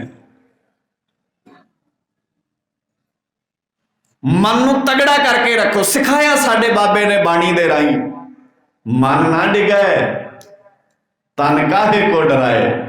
ਜੇ ਮਨ ਨਾ ਡਿੱਗੇ ਸਾਡਾ, ਤਨ ਕੀ ਪਰਵਾਹ ਕਰਦਾ। ਤੇ ਡਗਮਗਾਉਣਾ ਛੱਡਣਾ, ਤਾਂ ਹੀ ਲਿਖਿਆ ਸੀ ਬਾਣੀ 'ਚ ਮਹਾਰਾਜ ਨੇ, ਡਗਮਗ ਛਾੜ ਰੇ ਮਨ ਬੌਰਾ। ਡਗਮਗਾਉਣਾ ਛੱਡ ਦੇ ਕਮਲਿਆ ਮਨਾ, ਸਿੱਧੇ ਮਾਰਗ ਪਾਓ, ਸਿੱਧਾ ਹੋ ਕੇ ਤੁਰ ਪਓ। ਆਪਾਂ ਕਹਿੰਦੇ ਆ ਬੜੇ ਦੁੱਖ ਨੇ ਮੇਰੀ ਜ਼ਿੰਦਗੀ 'ਚ, ਚਮਕੌਰ ਦੀ ਗੜੀ 'ਚ ਖਲੋ ਕੇ ਵੇਖਿਓ ਭਲਾ ਤੁਹਾਡੇ ਦੁੱਖ ਹੈਗੇ ਨੇ? ਕੀ ਦੁੱਖ ਹੈ ਸਾਨੂੰ? ਚਮਕੌਰ ਦੀ ਗੜੀ 'ਚ ਮੱਥਾ ਟੇਕਦੇ ਹੋ ਨਾ ਜਦੋਂ, ਉਸ ਚਮਕੌਰ ਦੀ ਗੜੀ 'ਚ 2 ਮਿੰਟ ਦਾ ਅੰਤਰ ਧਿਆਨ ਹੋ ਕੇ ਆਪਣੇ ਦਿਮਾਗ ਤੇ ਜ਼ੋਰ ਪਾ ਕੇ ਵੇਖਿਆ ਕਰੋ। ਇਹ ਉਹ ਥਾਂ ਹੈ ਜਿੱਥੇ 18 ਸਾਲ ਦੇ ਨੌਜਵਾਨ ਪੁੱਤ ਦੇ ਲਾਗੋਂ ਕਲਗੀਆਂ ਵਾਲਾ ਲਾਸ਼ ਦੇ ਕਫਨ ਪਾਉਣ ਤੋਂ ਬਿਨਾਂ ਲੰਘਿਆ ਸੀ। ਕਿੱਡਾ ਦੁੱਖ ਹੈ। ਅਸੀਂ ਵਿਲਕ ਜਾਂਦੇ ਹਾਂ ਕਈ ਵਾਰ, ਸਾਡੇ ਨਾਲ ਕੋਈ ਘਟਨਾ ਵਾਪਰ ਜਾਏ, ਮੈਨੂੰ ਮੇਰੇ ਪੁੱਤ ਦਾ ਚਿਹਰਾ ਵਿਖਾ ਦਿਓ। ਵੇਖ ਸਕਦਾ ਸੀ ਕਲਗੀਆਂ ਵਾਲਾ ਆਪਣੇ ਪੁੱਤ ਦਾ ਚਿਹਰਾ, ਸਾਹਮਣੇ ਪਿਆ ਸੀ। ਤੇ ਦਇਆ ਸਿੰਘ ਨੇ ਕਿਹਾ ਮਹਾਰਾਜ ਆਗਿਆ ਦਿਓ, ਇੱਕ ਵਾਰ ਮੈਂ ਸਿਰ ਦਾ ਦਮਾਲਾ ਲਾਉਣਾ, ਇਹਦੇ 2 ਟੁਕੜੇ ਬਣਾਉਣਾ, ਇੱਕ ਮੈਂ ਅਜੀਤ ਸਿੰਘ ਦੇ ਪਾ ਦਿੰਦਾ, ਇੱਕ ਜੁਝਾਰ ਸਿੰਘ ਦੇ ਪਾ ਦਿੰਦਾ। ਚਰਨ ਸਿੰਘ ਸਫਰੀ ਨੇ ਕਿੱਡਾ ਪਿਆਰਾ ਲਿਖਿਆ। ਮਹਾਰਾਜ ਸੱਚੇ ਪਾਤਸ਼ਾਹ ਜੀ ਨੂੰ ਦਇਆ ਸਿੰਘ ਕਹਿੰਦਾ, ਮਹਾਰਾਜ ਸੱਚੇ ਪਾਤਸ਼ਾਹ ਜੀ ਆਗਿਆ ਦਿਓ, ਮੈਂ ਦੋਵਾਂ ਦੀ ਏਦਾਂ ਲਾਸ਼ ਤਾਂ ਕੱਜ ਆਵਾਂ, ਸਰੀਰ ਤੇ ਕੱਜ ਆਵਾਂ। ਤੇ ਚਰਨ ਸਿੰਘ ਸਫਰੀ ਲਿਖਦਾ ਦਇਆ ਸਿੰਘ ਦੇ ਬੋਲਾਂ ਨੂੰ, ਉਹ ਕਹਿੰਦਾ ਬੜੇ ਹੀ ਗਰੀਬ ਮਾਪੇ ਇਸ ਜੱਗ ਵਿੱਚ ਪਏ ਨੇ ਦਾਦਾ, ਬੜੇ ਗਰੀਬ ਮਾਪੇ ਨੇ ਇਸ ਜੱਗ ਵਿੱਚ, ਪਰ ਕਦੀ ਏਦਾਂ ਵੀ ਹੋਇਆ ਕਫਣੋਂ ਬਗੈਰ ਦਾਤਾ ਕਿਹਦੇ ਪੁੱਤ ਗਏ ਨੇ। ਗਰੀਬ ਤੋਂ ਗਰੀਬ ਬੰਦਾ ਪੁੱਤ ਲਈ ਕਫਨ ਤੇ ਖਰੀਦ ਹੀ ਲੈਂਦਾ ਹੈ। ਤੇ ਤੁਸੀਂ ਤੇ 2 ਜਹਾਨ ਦੇ ਵਾਲੀ ਹੋ। ਮੈਨੂੰ ਆਗਿਆ ਦਿਓ, ਮੈਂ ਸਿਰ ਦਾ ਟੋਟਕਾ ਲਾ ਕੇ 2 ਬੱਚਿਆਂ ਦੇ ਚਿਹਰੇ ਕਾ ਜਾਵਾਂ। ਕਿਆ ਹੋਣਾ ਦਇਆ ਸਿੰਘ ਨੇ ਕਲਗੀਆਂ ਵਾਲਿਆ, ਲਾਗੋਂ ਦੀ ਲੰਘ ਚੱਲੇ, ਪੈਰ ਖਿਸਕਾ ਕੇ ਇੱਕ ਵਾਰ ਚੁੱਕ ਕੇ ਮੂੰਹ ਤਾਂ ਵੇਖਦਾ ਅਜੀਤ ਸਿੰਘ ਦਾ, ਇੱਕ ਵਾਰ ਗਲਣਾ ਤੇ ਲਾ। ਤੇ ਤੁਹਾਨੂੰ ਕੀ ਲੱਗਦਾ ਹੈ ਕਲਗੀਆਂ ਵਾਲੇ ਦੇ ਅੰਦਰ ਦਿਲ ਨਹੀਂ ਸੀ? ਕਲਗੀਆਂ ਵਾਲਾ ਪਿਓ ਨਹੀਂ? ਕਲਗੀਆਂ ਵਾਲਾ ਪਿਤਾ ਨਹੀਂ? ਉਹਦੀ ਅੰਦਰ ਆਤਮਾ ਨਹੀਂ ਕਿਉਂ ਚਾਹੁੰਦੀ ਵੀ ਮੈਂ ਆਪਣੇ ਪੁੱਤ ਨੂੰ ਗੱਲ ਨਾਲ ਲਾਵਾਂ। ਬਾਪ ਤਾਂ ਬਾਪ ਹੀ ਹੈ ਨਾ, ਬਾਪ ਦੀ ਫੀਲਿੰਗ ਤੇ ਬਾਪ ਵਾਲੀ ਹੁੰਦੀ ਹੈ। ਨਾਲੇ ਕਲਗੀਆਂ ਵਾਲਾ ਹੈ ਉਹ ਜਿਹੜਾ ਦੂਜਿਆਂ ਦੇ ਰੋਂਦੇ ਪੁੱਤ ਨਹੀਂ ਵੇਖ ਸਕਦਾ, ਜਿਹੜਾ ਦੂਜਿਆਂ ਦੇ ਨੰਗੇ ਸਿਰ ਨਹੀਂ ਵੇਖ ਸਕਦਾ, ਉਹ ਆਪਣੇ ਪੁੱਤਾਂ ਨਾਲ ਕਿੰਨਾ ਕੁ ਪਿਆਰ ਕਰਦਾ ਹੋਣਾ, ਇਹਦਾ ਅੰਦਾਜ਼ਾ ਲਾ ਕੇ ਵੇਖਿਓ।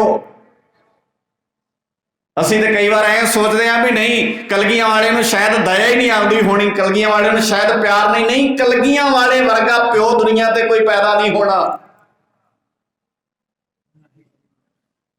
ਕੈਸਾ ਬਾਪੂ ਹੋਣਾ ਹੈ ਉਹ? ਕਿਉਂ ਤੁਰਦਾ ਫਿਰਦਾ ਮਾਛੀਵਾੜੇ ਦੇ ਜੰਗਲਾਂ ਵਿੱਚ? ਕਿਉਂ ਤੋਰਿਆ 9 ਸਾਲ ਦੀ ਉਮਰ ਵਿੱਚ ਆਪਣਾ ਸਿਰ ਦਾ ਤਾਜ ਪਿਤਾ, ਤਾਂ ਕਿ ਦੁਨੀਆ ਦੇ ਦੁੱਖ ਹਾਰ ਲੈ ਜਾਣ। ਔਰੰਗਜ਼ੇਬ ਕਹਿੰਦਾ ਸੀ, ਮਹਾਰਾਜ ਸੱਚੇ ਪਾਤਸ਼ਾਹ ਗੁਰੂ ਤੇਗ ਬਹਾਦਰ ਪਾਤਸ਼ਾਹ ਜੀ ਸ਼ਹੀਦੀ ਦਿਹਾੜਾ ਮਨਾ ਰਹੇ ਆ ਨਾ, ਜਦੋਂ ਦਿੱਲੀ 3 ਗ੍ਰਿਫਤਾਰੀਆਂ ਹੋਈਆਂ, ਤੀਜੀ ਗ੍ਰਿਫਤਾਰੀ 'ਚ ਗੁਰੂ ਤੇਗ ਬਹਾਦਰ ਪਾਤਸ਼ਾਹ ਜੀ ਸ਼ਹੀਦ ਹੋਏ ਨੇ। ਪਹਿਲੀ 2 ਗ੍ਰਿਫਤਾਰੀਆਂ ਵਿੱਚ ਮੇਰੇ ਦਾਤਾਰ ਸੱਚੇ ਪਾਤਸ਼ਾਹ ਜੀ, ਪਹਿਲੀ ਹੋਈ ਹੈ ਧਮਤਾਨ ਤੋਂ, ਦੂਜੀ ਹੋਈ ਹੈ ਆਗਰੇ ਤੋਂ, ਤੀਜੀ ਗ੍ਰਿਫਤਾਰੀ ਹੋਈ ਹੈ ਬਸੀ ਪਠਾਣਾ ਤੋਂ, ਜਿਹੜੀ ਅਖੀਰਲੀ ਗ੍ਰਿਫਤਾਰੀ ਜਿਹਦੇ 'ਚ ਸ਼ਹੀਦ ਹੋਏ ਨੇ ਮੇਰੇ ਦਾਤੇ ਨੇ। ਤੇ ਏਦਾਂ ਜਦੋਂ ਔਰੰਗਜ਼ੇਬ ਦੇ ਦਰਬਾਰ ਵਿੱਚ ਬੈਠੇ ਨਾ, ਪਹਿਲੀਆਂ 2 ਮੁਲਾਕਾਤਾਂ ਵਿੱਚ, ਤੀਜੀ ਗ੍ਰਿਫਤਾਰੀ 'ਚ ਔਰੰਗਜ਼ੇਬ ਗੁਰੂ ਤੇਗ ਬਹਾਦਰ ਪਾਤਸ਼ਾਹ ਜੀ ਨੂੰ ਨਹੀਂ ਮਿਲਿਆ, ਪਹਿਲਾਂ ਮਿਲਿਆ। ਮਹਾਰਾਜ ਸੱਚੇ ਪਾਤਸ਼ਾਹ ਜੀ ਨੂੰ ਔਰੰਗਜ਼ੇਬ ਕਹਿੰਦਾ, ਤੁਹਾਨੂੰ ਤੇ ਅਸੀਂ ਕੀ ਕਹਿੰਦੇ ਆ, ਤੁਹਾਡੇ ਨਾਲ ਤੇ ਸਾਡਾ ਕੋਈ ਰੌਲਾ ਨਹੀਂ ਹੈ, ਸਾਡਾ ਰੌਲਾ ਤੇ ਇਹਨਾਂ ਨਾਲ ਹੈ। ਤੇ ਗੁਰੂ ਤੇਗ ਬਹਾਦਰ ਪਾਤਸ਼ਾਹ ਨੇ ਕਿਹਾ, ਜੇ ਕਿਸੇ ਦੀ ਤਕਲੀਫ ਆਪਣੀ ਤਕਲੀਫ ਨਾ ਲੱਗੇ ਤੇ ਫਿਰ ਸਾਨੂੰ ਬੰਦੇ ਹੋਣ ਦਾ ਵੀ ਹੱਕ ਨਹੀਂ। ਆਪਣੀ ਤਕਲੀਫ ਲੱਗੇ ਤੇ ਕੀ ਬੰਦਾ ਆ ਤੂੰ? ਫਿਰ ਬੰਦਾ ਤੂੰ ਉਦਣ ਹੈ ਜਿੱਦਣ ਦੂਜਿਆਂ ਦੀ ਤਕਲੀਫ ਤੈਨੂੰ ਆਪਣੀ ਤਕਲੀਫ ਲੱਗੇ, ਜਿੱਦਣ ਦੂਜਿਆਂ ਦੀ ਪੀੜ ਆਪਣੀ ਪੀੜ ਲੱਗੇ, ਦੂਜੇ ਦੇ ਵੱਜਾ ਕੰਡਾ ਤੈਨੂੰ ਤਕਲੀਫ ਦੇਵੇ, ਉਦਣ ਸਮਝੀ ਤੂੰ ਗੁਰੂ ਨਾਨਕ ਦਾ ਸਿੱਖ ਹੈ। ਹੁਣ ਮਹਾਰਾਜ ਸੱਚੇ ਪਾਤਸ਼ਾਹ ਜੀ ਨੇ, ਤੁਸੀਂ ਵੇਖੋ ਦਰਬਾਰ ਵਿੱਚ ਸਜੇ, ਗੱਲ ਇਹ ਚੱਲਦੀ ਸੀ ਹਿੰਦੂਇਜ਼ਮ ਦਾ ਇਹ ਖਾਤਮਾ ਕਰਨਾ ਹੈ ਤੇ ਇਹਨਾਂ ਨਾਲ ਸਾਡਾ ਰੌਲਾ ਹੈ। ਗੁਰੂ ਤੇਗ ਬਹਾਦਰ ਪਾਤਸ਼ਾਹ ਜੀ ਨੇ ਕਿਹਾ, ਔਰੰਗਜ਼ੇਬ ਵੇਖ, ਪਿਆਰ ਨਾਲ ਤੂੰ ਸਾਰੀ ਦੁਨੀਆ ਨੂੰ ਆਪਣੇ ਧਰਮ 'ਚ ਲੈ ਆ, ਸਾਨੂੰ ਕੋਈ ਇਤਰਾਜ਼ ਨਹੀਂ। ਪਿਆਰ ਨਾਲ ਸਮਝਾ ਆਪਣਾ ਫਲਸਫਾ, ਇਹਨਾਂ ਨੂੰ ਦੱਸ ਇਹਨਾਂ ਨੂੰ ਇਸਲਾਮ ਚੰਗਾ ਹੁੰਦਾ। ਪਰ ਜੇ ਤੂੰ ਇਹ ਸੋਚੇ ਵੀ ਇਹਨਾਂ ਤੇ ਧੌਂਸ ਜਮਾ ਕੇ, ਆਪਣੀ ਤਾਕਤ ਦਾ ਇਜ਼ਹਾਰ ਕਰਕੇ, ਆਪਣੀ ਤਾਕਤ ਨੂੰ ਵਿਖਾ ਕੇ ਇਹਨਾਂ ਨੂੰ ਆਪਣੇ ਵਾਲੇ ਬੰਨੇ ਤੋਰ ਲੈਣਾ, ਡਰ ਦੇ ਕੇ, ਤੇ ਇਹਨਾਂ ਨੂੰ ਡਰਾਉਣ ਤੋਂ ਪਹਿਲਾਂ ਗੁਰੂ ਨਾਨਕ ਦਾ ਘਰ ਖਲੋਤਾ, ਜਿਹਨੇ ਨਾਅਰਾ ਇਹ ਦਿੱਤਾ, ਜਿੱਥੇ ਨੀਚ ਸੰਭਾਲੀਏ ਤਿੱਥੇ ਨਦਰ ਤੇਰੀ ਬਖਸ਼ੀਸ਼। ਮਹਾਰਾਜ ਤੁਹਾਡੇ ਨਾਲ ਨਹੀਂ ਰੌਲਾ। ਹੁਣ ਤੁਸੀਂ ਵੇਖੋ, ਜਿਹੜੇ ਗੁਰੂ ਤੇਗ ਬਹਾਦਰ ਪਾਤਸ਼ਾਹ ਜੀ ਨੂੰ 9 ਸਾਲ ਦੀ ਉਮਰ ਵਿੱਚ ਦੂਜਿਆਂ ਦੇ ਬਾਪ ਬਚਾਉਣ ਲਈ, ਦੂਜਿਆਂ ਦੇ ਸਿਰ ਦੇ ਸਾਈਂ ਬਚਾਉਣ ਲਈ, ਦੂਜਿਆਂ ਦੇ ਧੀਆਂ ਪੁੱਤ ਬਚਾਉਣ ਲਈ ਤੋਰ ਸਕਦਾ ਹੈ ਕਲਗੀਆਂ ਵਾਲਾ, ਉਹ ਆਪਣੇ ਪੁੱਤਾਂ ਨਾਲ ਪਿਆਰ ਨਹੀਂ ਕਰਦਾ। ਹੁਣ ਸਾਨੂੰ ਤੇ ਦੱਸਣਾ ਨਹੀਂ ਆਇਆ, ਮੈਨੂੰ ਨਹੀਂ ਲੱਗਦਾ ਕਲਗੀਆਂ ਵਾਲੇ ਜਿੰਨਾ ਪਿਆਰ ਕਿਸੇ ਨੇ ਪੁੱਤਾਂ ਨੂੰ ਕਰਨਾ ਹੈ। ਪਰ ਇਤਿਹਾਸ ਦੇ ਬੜੇ ਕਮਾਲ ਦੇ ਵਾਕਿਆ ਨੇ ਉਹ। ਜਦੋਂ ਤੁਰਨ ਲੱਗੇ ਤੇ ਦਇਆ ਸਿੰਘ ਨੇ ਕਿਹਾ, ਇੱਕ ਵਾਰ ਤੇ ਵੇਖ ਲਓ ਜੁਝਾਰ ਸਿੰਘ ਦਾ ਮੂੰਹ, ਇੱਕ ਵਾਰ ਤੇ ਦਇਆ ਸਿੰਘ ਨੂੰ ਗੱਲ ਨਾਲ, ਦਇਆ ਸਿੰਘ ਨੇ ਕਿਹਾ ਇੱਕ ਵਾਰ ਤੇ ਅਜੀਤ ਸਿੰਘ ਨੂੰ ਗੱਲ ਨਾਲ ਲਾ ਲਓ। ਤੇ ਮੇਰੇ ਦਾਤੇ ਨੇ ਪਤਾ ਕੀ ਕਿਹਾ? ਕਹਿੰਦੇ, ਮੈਨੂੰ ਰਤਾ ਪਰਵਾਹ ਨਹੀਂ ਜੱਗ ਸਾਰਾ, ਮੈਨੂੰ ਬੇਸ਼ੱਕ ਜੰਗ ਦਾ ਚੋਰ ਸਮਝੇ। ਦਇਆ ਸਿਆ ਏਦਾਂ ਨਾ ਕਰ, ਮੈਨੂੰ ਰਤਾ ਪਰਵਾਹ ਨਹੀਂ ਜੱਗ ਸਾਰਾ, ਮੈਨੂੰ ਬੇਸ਼ੱਕ ਜੰਗ ਦਾ ਚੋਰ ਸਮਝੇ। ਪਰ ਇਹ ਮੈਂ ਇਹ ਨਾ ਸੁਣਾ ਦਇਆ ਸਿੰਘਾ, ਗੁਰੂ ਨੇ ਸਿੱਖ ਹੋਰ ਸਮਝੇ ਤੇ ਪੁੱਤ। ਕੈਸਾ ਗੁਰੂ ਹੈ ਸਾਡਾ, ਤੁਸੀਂ ਅੰਦਾਜ਼ਾ ਲਾ ਸਕਦੇ ਹੋ? ਅਸੀਂ ਏਦਾਂ ਦਾ ਮਾਹੌਲ ਸਿਰਜ ਸਕਦੇ ਹਾਂ ਅੱਜ ਆਪਣੇ ਆਲੇ ਦੁਆਲੇ? ਮੈਦਾਨੇ ਜੰਗ ਵਿੱਚ ਪੁੱਤਾਂ ਦੀਆਂ ਲਾਸ਼ਾਂ ਲਾਗੋਂ ਦੀ ਲੰਘਣ ਲੱਗਾ ਮੇਰਾ ਬਾਪੂ ਸੋਚਦਾ ਕਿਤੇ ਫਰਕ ਨਾ ਪੈ ਜਾਏ ਸਿੱਖੀ 'ਚ। किते इतिहास में दो शब्द ना लिख दिते जान भी अजीत सिंह नूं प्यार होर तरह किया, आदत सिंह नचड़े नूं होर तरह किया, बाबा जीवन सिंह नूं प्यार होर तरह किया, ते अज मेरी कौम ने जीवन सिंह दे नां ते वखरा गुरुद्वारा बना लिया ते दया सिंह दे नां ते वखरा गुरुद्वारा बना लिया। हद हो गई है। ते तुहाडा बापू ते मैदाने जंग च नहीं सी वंडण दिंदा तुहानूं। तुसीं कहने हो इन्हां दा गुरुद्वारा, इन्हां दा गुरुद्वारा, असीं मत्था नहीं। सारे पंजाब विच मैं की कहा सी, अवरे नाम जपावे। अज पंजाब विच कोई जात पात बिरादरी, पंजाब च कई ऐसे गुरुद्वारे ने, कई ऐसे डेरे ने जिन्हां दे भांडियां ते लिखे इत्थे नीवीं जात वाले भांडे ना लैण। किहड़ी नीवीं जात? गुरु नानक साहब जी ने तो कोई नहीं मन्नी। ते जे तुसीं सारे पंजाब नूं गुरां दा पंजाब बनाया हुंदा ते अज हौली हौली तुहाडे आले दुआले बिल रद्द होए ने ना। सिखां नूं खुशी है, सारे किसान भरावां नूं खुशी है, पर जिहड़े आले दुआले वाले लोग ने ना उत्थे बार्डरां दे घेरे घेरे, उन्हां दे चेहरे वेखिओ। वो कहंदे सानूं लगदा ही नहीं सी इह संघर्ष है। उत्थे लंघण वालियां बच्चियां रात के 10 बजे 11 बजे जिहड़े तुहाडे चों उत्थे गए ने, तुहानूं पता होना, वो कहंदे इत्थे दिने भी लंघना महफूज नहीं सी इन्हां इलाकिਆਂ ਦੇ ਵਿੱਚ। ਜਦੋਂ ਦੇ ਪੱਗਾਂ ਵਾਲੇ ਆ ਕੇ ਬਹਿ ਗਏ ਨੇ, ਅਸੀਂ ਰਾਤ ਦੇ 11 ਵਜੇ ਵੀ ਜਾਂਦੀਆਂ ਤੇ ਅਸੀਂ ਕਹਿੰਦੇ ਕੋਈ ਫਰਕ ਨਹੀਂ ਪੈਂਦਾ। ਸਾਨੂੰ ਐਂ ਲੱਗਦਾ ਜੇ ਅਸੀਂ ਆਪਣੇ ਘਰ ਥਾਣੀ ਲੰਘ ਕੇ ਆ ਰਹੀਆਂ। ਬਦਨਾਮ ਕੀਤਾ ਸਾਨੂੰ। ਅਸੀਂ ਨਹੀਂ ਆ ਇਦਾਂ ਦੇ, ਸਾਡੇ ਬੱਚੇ ਨਹੀਂ ਆ, ਜੋ ਨੌਜਵਾਨ ਹੀ ਨੇ ਸਾਰੇ ਪਹਿਰੇ ਦੇਣ ਵਾਲੇ ਉੱਥੇ। ਕਿਸੇ ਦੇ ਕਿੰਨੀਆਂ ਘਟਨਾਵਾਂ, ਜਦੋਂ ਨਵਾਂ ਨਵਾਂ ਮੋਰਚਾ ਲੱਗਾ ਸੀ ਨਾ, ਉਸ ਵੇਲੇ ਕੁਝ ਬੰਦਿਆਂ ਨੇ ਜਾ ਕੇ ਆਲੇ ਦੁਆਲੇ ਦੀਆਂ ਦੁਕਾਨਾਂ ਵਾਲਿਆਂ ਨੂੰ ਪੁੱਛਿਆ ਵੀ ਕਿਤੇ ਪਰੇਸ਼ਾਨ ਨਾ ਹੋਣ।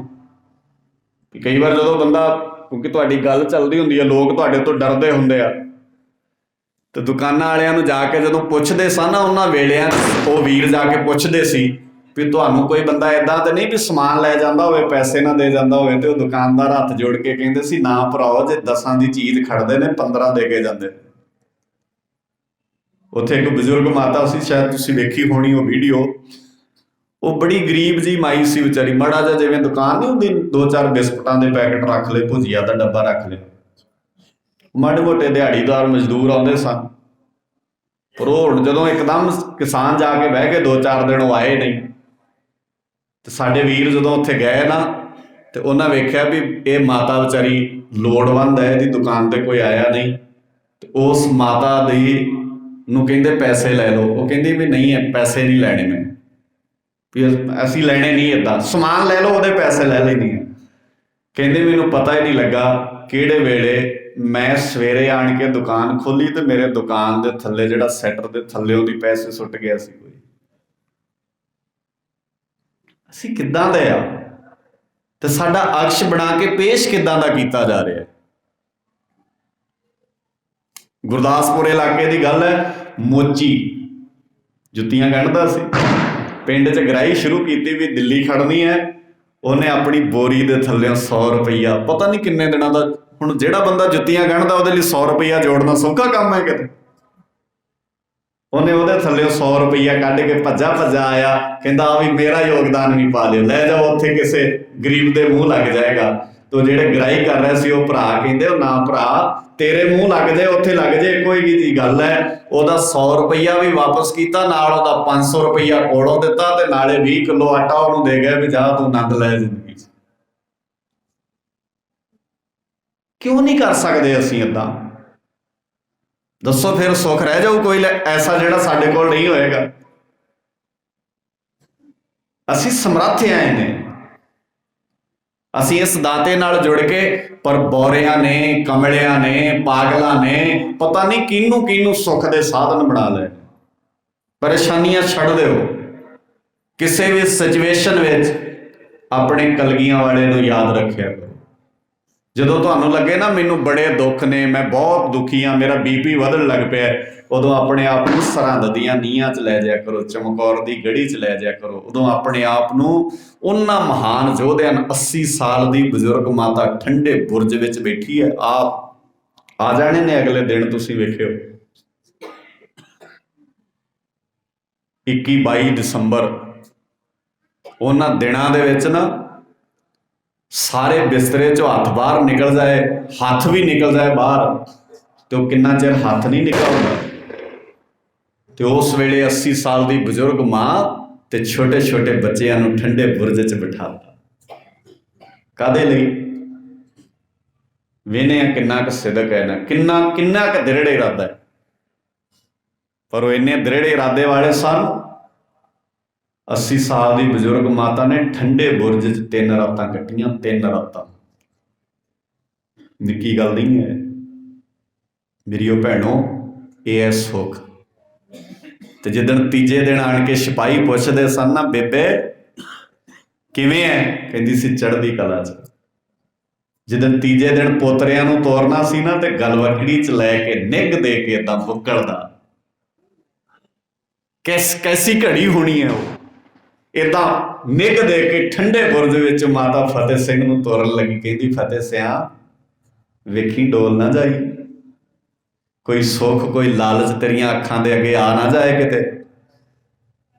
ਤੇ ਫਤਿਹ ਸਿੰਘ ਤੋਤਲੀ ਜ਼ੁਬਾਨ 'ਚ ਅੱਗਿਓਂ ਕਹਿੰਦਾ, ਦਾਦੀ ਮਾਂ ਘਬਰਾ ਨਾ, ਫਿਕਰ ਨਾ ਕਰ, ਅਸੀਂ ਗੁਰੂ ਤੇਗ ਬਹਾਦਰ ਪਾਤਸ਼ਾਹ ਜੀ ਦੇ ਪੋਤਰੇ ਆ। ਅਸੀਂ ਮਤੀਦਾਸ ਸਤੀਦਾਸ ਭਾਈ ਦਿਆਲਾ ਜੀ ਦੇ ਕਿੱਸੇ ਪੜ੍ਹੇ ਸੁਣੇ ਨੇ। ਜੇ ਸਾਡੇ ਭਰਾ ਨਹੀਂ ਨਾ ਡੋਲੇ, ਜੇ ਸਾਡਾ ਬਾਪੂ ਨਹੀਂ ਨਾ ਡੋਲਿਆ, ਤੇ ਡੋਲਦੇ ਤੇਰੇ ਪੋਤਰੇ ਵੀ।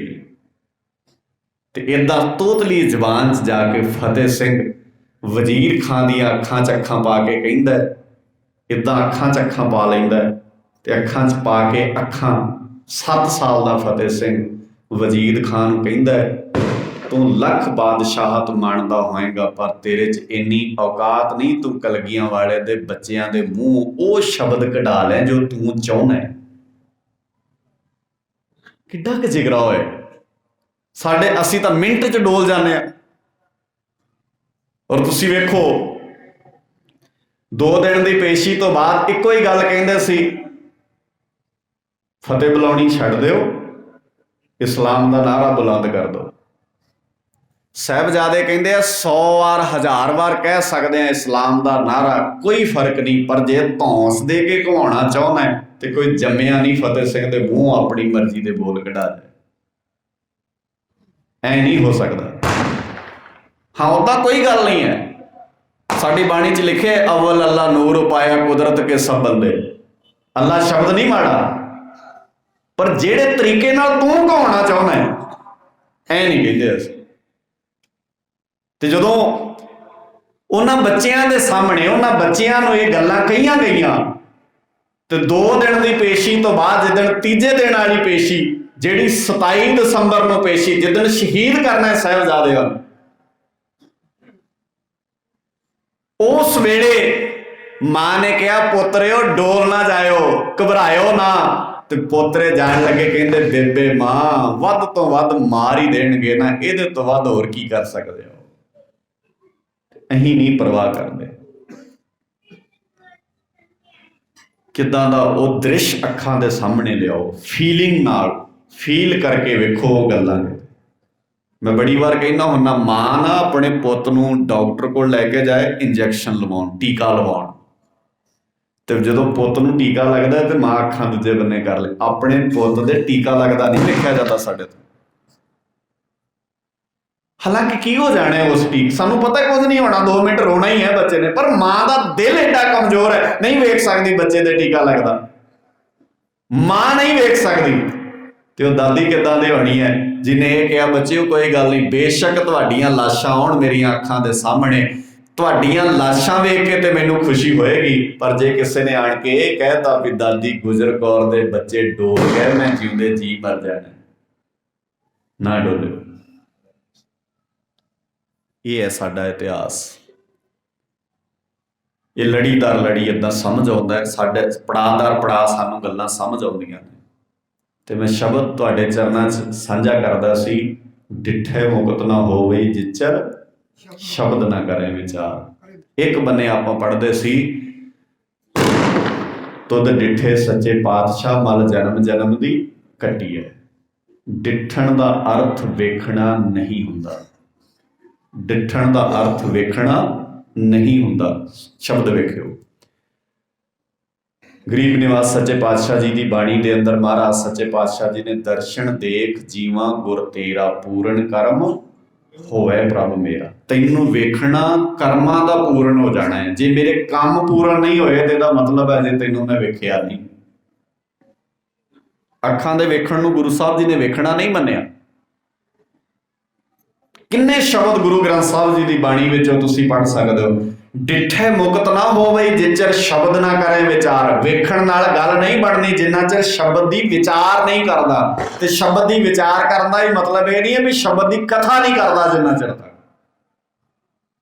ਸ਼ਬਦ ਦੀ ਵਿਚਾਰ ਕਰਨ ਦਾ ਮਤਲਬ ਹੈ ਘਰ ਬਹਿ ਕੇ ਏਦਾਂ ਤੁਹਾਡੇ ਦਿਮਾਗ ਚੱਲੇ ਸ਼ਬਦ ਵਿੱਚ ਮਹਾਰਾਜ ਨੇ ਆਹ ਕਿਹਾ ਤੇ ਮੈਂ ਆਹ ਕਰ ਰਿਹਾ, ਸ਼ਬਦ ਵਿੱਚ ਏਦਾਂ ਲਿਖਿਆ ਤੇ ਮੈਂ ਏਦਾਂ ਕਰ ਰਿਹਾ।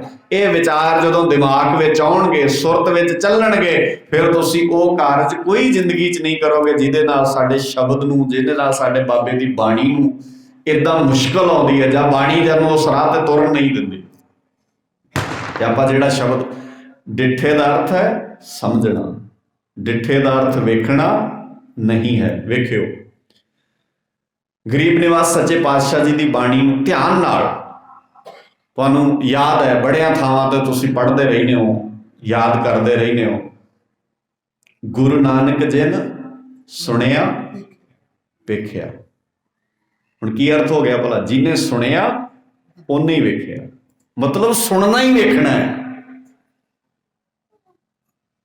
ਗੁਰੂ ਨਾਨਕ ਸਾਹਿਬ ਜੀ ਨੂੰ ਸੱਜਣ ਨੇ ਵੇਖਿਆ ਕਿ ਨਹੀਂ ਵੇਖਿਆ? ਵੇਖਿਆ ਨਾ, ਪਰ ਬਦਲ ਗਿਆ ਵੇਖ ਕੇ? ਨਹੀਂ ਬਦਲਿਆ। ਕਦੋਂ ਬਦਲਿਆ? ਜਦੋਂ ਸੁਣਿਆ ਗੁਰੂ ਨਾਨਕ ਸਾਹਿਬ ਜੀ ਨੂੰ। ਆਇਆ ਬਾਬਾ ਅਸਲ। ਜਦੋਂ ਵੇਖਿਆ, ਵੇਖ ਕੇ ਕਹਿੰਦਾ ਅੱਜ ਤਾਂ ਤਗੜਾ ਬੰਦਾ ਆਇਆ ਕੋਈ, ਅੱਜ ਤੇ ਨਜ਼ਾਰੇ ਲੱਗ ਜਾਣ, ਪਤਾ ਨਹੀਂ ਕਿੰਨਾ ਮਾਲ ਧਨ ਹੋਣਾ। ਪਰ ਜਦੋਂ ਬਾਬੇ ਨੇ ਏਦਾਂ ਰਵਾਜ਼ ਛੇੜੀ, ਜਦੋਂ ਮਰਦਾਨੇ ਨੂੰ ਕਿਹਾ ਵੀ ਛੇੜ ਤਾਰਾਂ, ਤੇ ਮਰਦਾਨੇ ਜਦੋਂ ਤਾਰਾਂ ਛੇੜੀਆਂ ਨਾ, ਤੇ ਬਾਬੇ ਨੇ ਜਦੋਂ ਪੜ੍ਹਿਆ ਉਜਲ ਕਹਿਹਾਂ ਚਿਲਕਣਾ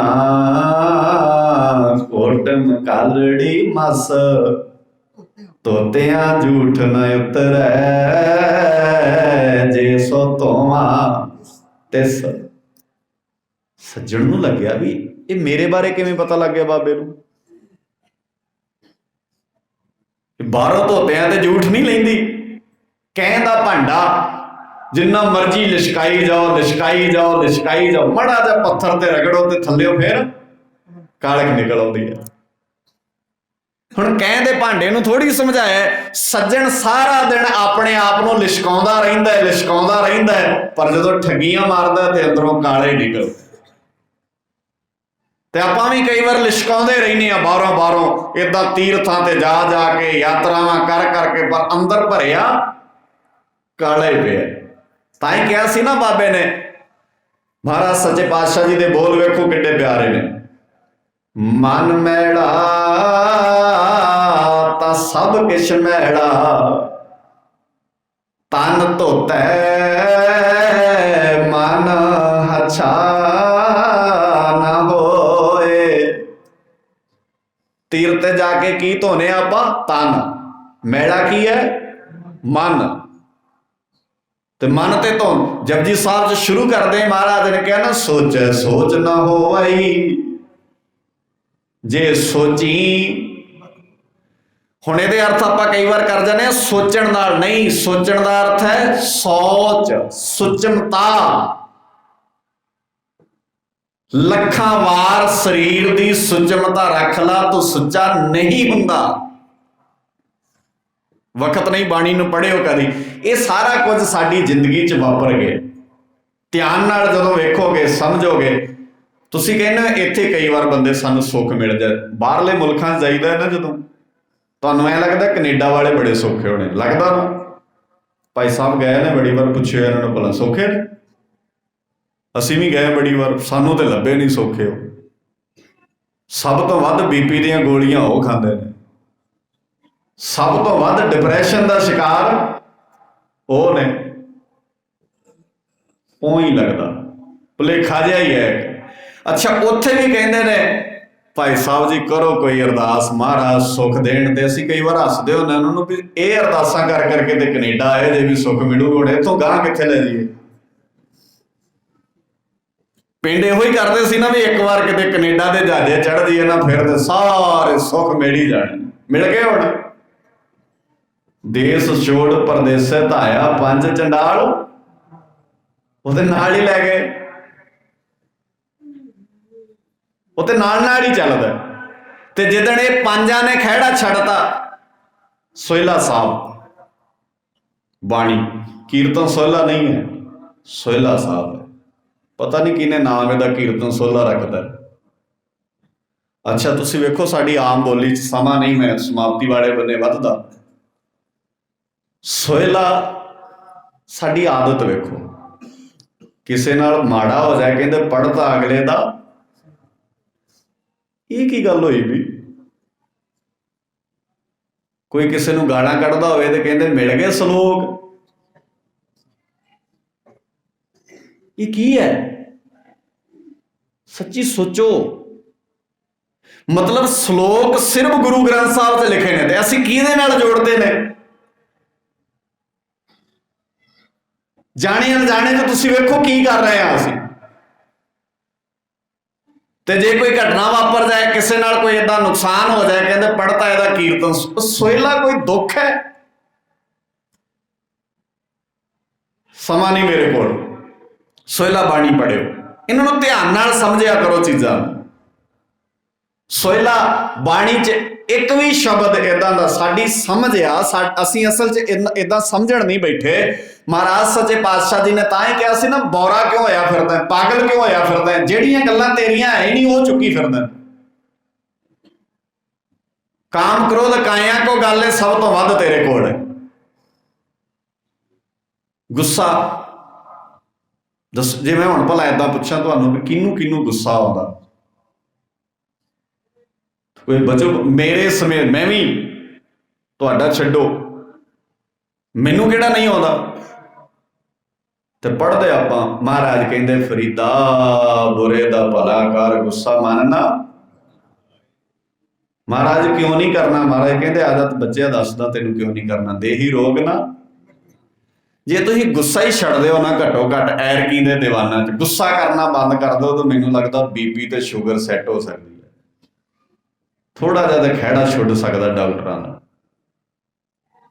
ਜਦੋਂ ਤੁਸੀਂ ਸ਼ੂਗਰ ਵੱਧ ਜਾਏ, ਬੀਪੀ ਵੱਧ ਜਾਏ, ਡਾਕਟਰ ਕੋਲ ਦਵਾਈ ਲੈਣ ਜਾਂਦੇ ਹੋ, ਕੀ ਕਹਿੰਦਾ ਡਾਕਟਰ? ਭਲਾ ਗੁੱਸਾ ਕੀਤਾ ਸੀ? ਉਹਨੂੰ ਵੀ ਪਤਾ ਲੱਗ ਜਾਂਦਾ ਵੀ ਅੱਜ ਜਿਹੜੀਆਂ ਆ ਮੱਥੇ 'ਚੋਂ ਤਿਉੜੀਆਂ ਬਾਹਰ ਏਦਾਂ ਆਈਆਂ ਪਈਆਂ ਨਾ, ਭਾਣਾ ਵਾਪਰਿਆ ਹੋਣਾ ਕੋਈ। ਤੇ ਜੇ ਨਾ ਕਰੇ ਗੁੱਸਾ, ਪਰ ਫਿਰ ਬੰਦਾ ਫੀਲ ਕਰਦਾ ਵੀ ਏਦਾਂ ਗੁੱਸਾ। ਤੁਸੀਂ ਵੇਖੋ, ਗੁੱਸਾ ਮਨ ਨਾ ਹੰਡਾਏ, ਹੰਡਾਉਣਾ ਨਹੀਂ। ਜੇ ਆ ਵੀ ਜਾਏ ਨਾ ਗੁੱਸਾ, ਮੈਂ ਨਹੀਂ ਕਹਿੰਦਾ ਕਿ ਤੁਸੀਂ ਸਾਰੇ ਬ੍ਰਹਮ ਗਿਆਨੀ ਬਣ ਜਾਣਾ 15 ਦਿਨਾਂ ਦੇ ਦੀਵਾਨਾਂ ਤੋਂ ਬਾਅਦ। ਤੁਸੀਂ ਗੁੱਸਾ ਤੇ ਆਉਣਾ ਹੀ ਹੈ, ਮੈਨੂੰ ਵੀ ਆਉਂਦਾ, ਮੈਂ ਕਹਾਂ ਮੈਨੂੰ ਨਹੀਂ ਆਇਆ ਕਦੀ, ਪਰ ਹੰਡਾਇਆ ਨਾ ਕਰੋ। ਗੁੱਸੇ 'ਚ ਰੋਟੀ ਨਹੀਂ ਛੱਡੀ ਦੀ, ਇੱਕ ਵੱਧ ਖਾਈ ਦੀ ਹੈ। ਅੱਜ ਤੋਂ ਬਾਅਦ ਮੇਰੀ ਉਹ ਭੈਣੋ, ਤੁਸੀਂ ਭੈਣਾਂ ਛੱਡਦੀਆਂ ਜ਼ਿਆਦਾ ਕਰਕੇ ਗੁੱਸੇ 'ਚ ਰੋਟੀ। ਤੁਸੀਂ ਤਾਂ ਫਾਇਦਾ ਕਰਤਾ ਅਗਲਿਆਂ ਦਾ, 2 ਰੋਟੀਆਂ ਬਚ ਗਈਆਂ, ਆਟਾ ਬਚ ਗਿਆ, ਅਗਲੇ ਦਾ ਸਬਜ਼ੀ ਬਚ ਗਈ। ਗੁੱਸਾ ਕਿਹਨੂੰ ਵਿਖਾਇਆ? ਸਰੀਰ ਤੇ ਆਪਣਾ ਤੁਸੀਂ ਗਾਲ ਲਿਆ। ਜਿੱਦਣ ਗੁੱਸਾ ਆਵੇ ਇੱਕ ਵੱਧ ਖਾਇਆ ਕਰੋ, ਅਗਲੇ ਨੂੰ ਲੱਗੇ ਵੀ ਅੱਗੇ ਤੋਂ ਨਹੀਂ ਗੁੱਸਾ ਦੇਣਾ ਹੈ। ਜਿੱਦਣ ਗੁੱਸਾ ਆਵੇ ਦੁੱਧ ਦਾ ਗਲਾਸ ਗਰਮ ਕਰਕੇ ਪੀ ਲਿਆ ਕਰੋ ਟਾਈਮ ਨਾਲ। ਅਗਲੇ ਨੂੰ ਲੱਗੇ ਵੀ ਇਹਨਾਂ ਨੂੰ ਗੁੱਸੇ, ਇਹ ਤੇ ਗੁੱਸੇ 'ਚ ਜਾੜਾ ਆ। ਤੇ ਤੁਸੀਂ ਗੁੱਸਾ ਕਰਕੇ ਅੰਦਰ ਕੁੰਡੀ ਲਾ ਕੇ ਫਿਰ ਰੋਣ ਲੱਗ ਪੈਂਦੇ ਬੰਦੇ। ਤੇ ਕਈ ਧਾਰਮਿਕ ਬੰਦੇ ਵੀ ਕਹਿੰਦੇ ਰੋ ਲੈਣਾ ਚਾਹੀਦਾ ਕੁੰਡੀਆਂ ਲਾ ਕੇ। ਰੋਣਾ ਸਿੱਖ ਹੱਸਦਾ ਰਹਿੰਦਾ ਹਰ ਵੇਲੇ, ਸਿੱਖ ਕੋਲ ਰੋਣਾ ਕਿੱਥੇ? ਸੋ ਗੁੱਸਾ ਨਾ ਕਰਿਆ ਕਰੋ। ਤੇ ਜੇ ਆਵੇ ਗੁੱਸਾ, ਗੁੱਸਾ ਪਾਣੀ ਦੀ ਲੀਕ, ਇਧਰੋਂ ਆਇਆ ਇਧਰੋਂ ਖਤਮ। ਕਿਸੇ ਤੇ ਵੀ ਆ ਜਾਏ ਗੁੱਸਾ, ਮੈਂ ਕਹਿੰਦਾ ਇੰਨਾ ਹੀ ਕਰ ਲਓ ਨਾ ਤੇ ਸੁੱਖ ਸਮਝ ਆ ਜਾਣਾ। ਗੁੱਸਾ ਨਾ ਕਰਿਆ ਕਰੋ। ਕਾਹਦਾ ਗੁੱਸਾ ਨਾਲ? ਮਨ ਰੇ ਕਹਾਂ ਪਏ ਹੋ ਤੈਂ ਬੌਰਾ, ਅਹਨਸ ਔਦ ਘਟੇ ਨਹੀਂ ਜਾਣੈ, ਭਇਓ ਲੋਭ ਸੰਗ ਹੋਰਾ। ਲੋਭ ਨਾਲ ਇੰਨਾ ਹੋਣਾ ਹੋ ਗਿਆ, ਨਿੱਕੀਆਂ ਨਿੱਕੀਆਂ ਗੱਲਾਂ ਤੇ ਗੁੱਸਾ ਆਈ ਜਾਂਦਾ। ਤੇ ਮੜੀਆਂ ਮੜੀਆਂ ਗੱਲਾਂ ਤੇ ਗੁੱਸਾ ਆਈ ਜਾਂਦਾ। 50 ਨਹੀਂ ਲੱਭਦੀ ਤਾਂ ਗੁੱਸੇ, ਜਰਾਬਾਂ ਨਹੀਂ ਲੱਭਦੀਆਂ ਤਾਂ ਗੁੱਸਾ।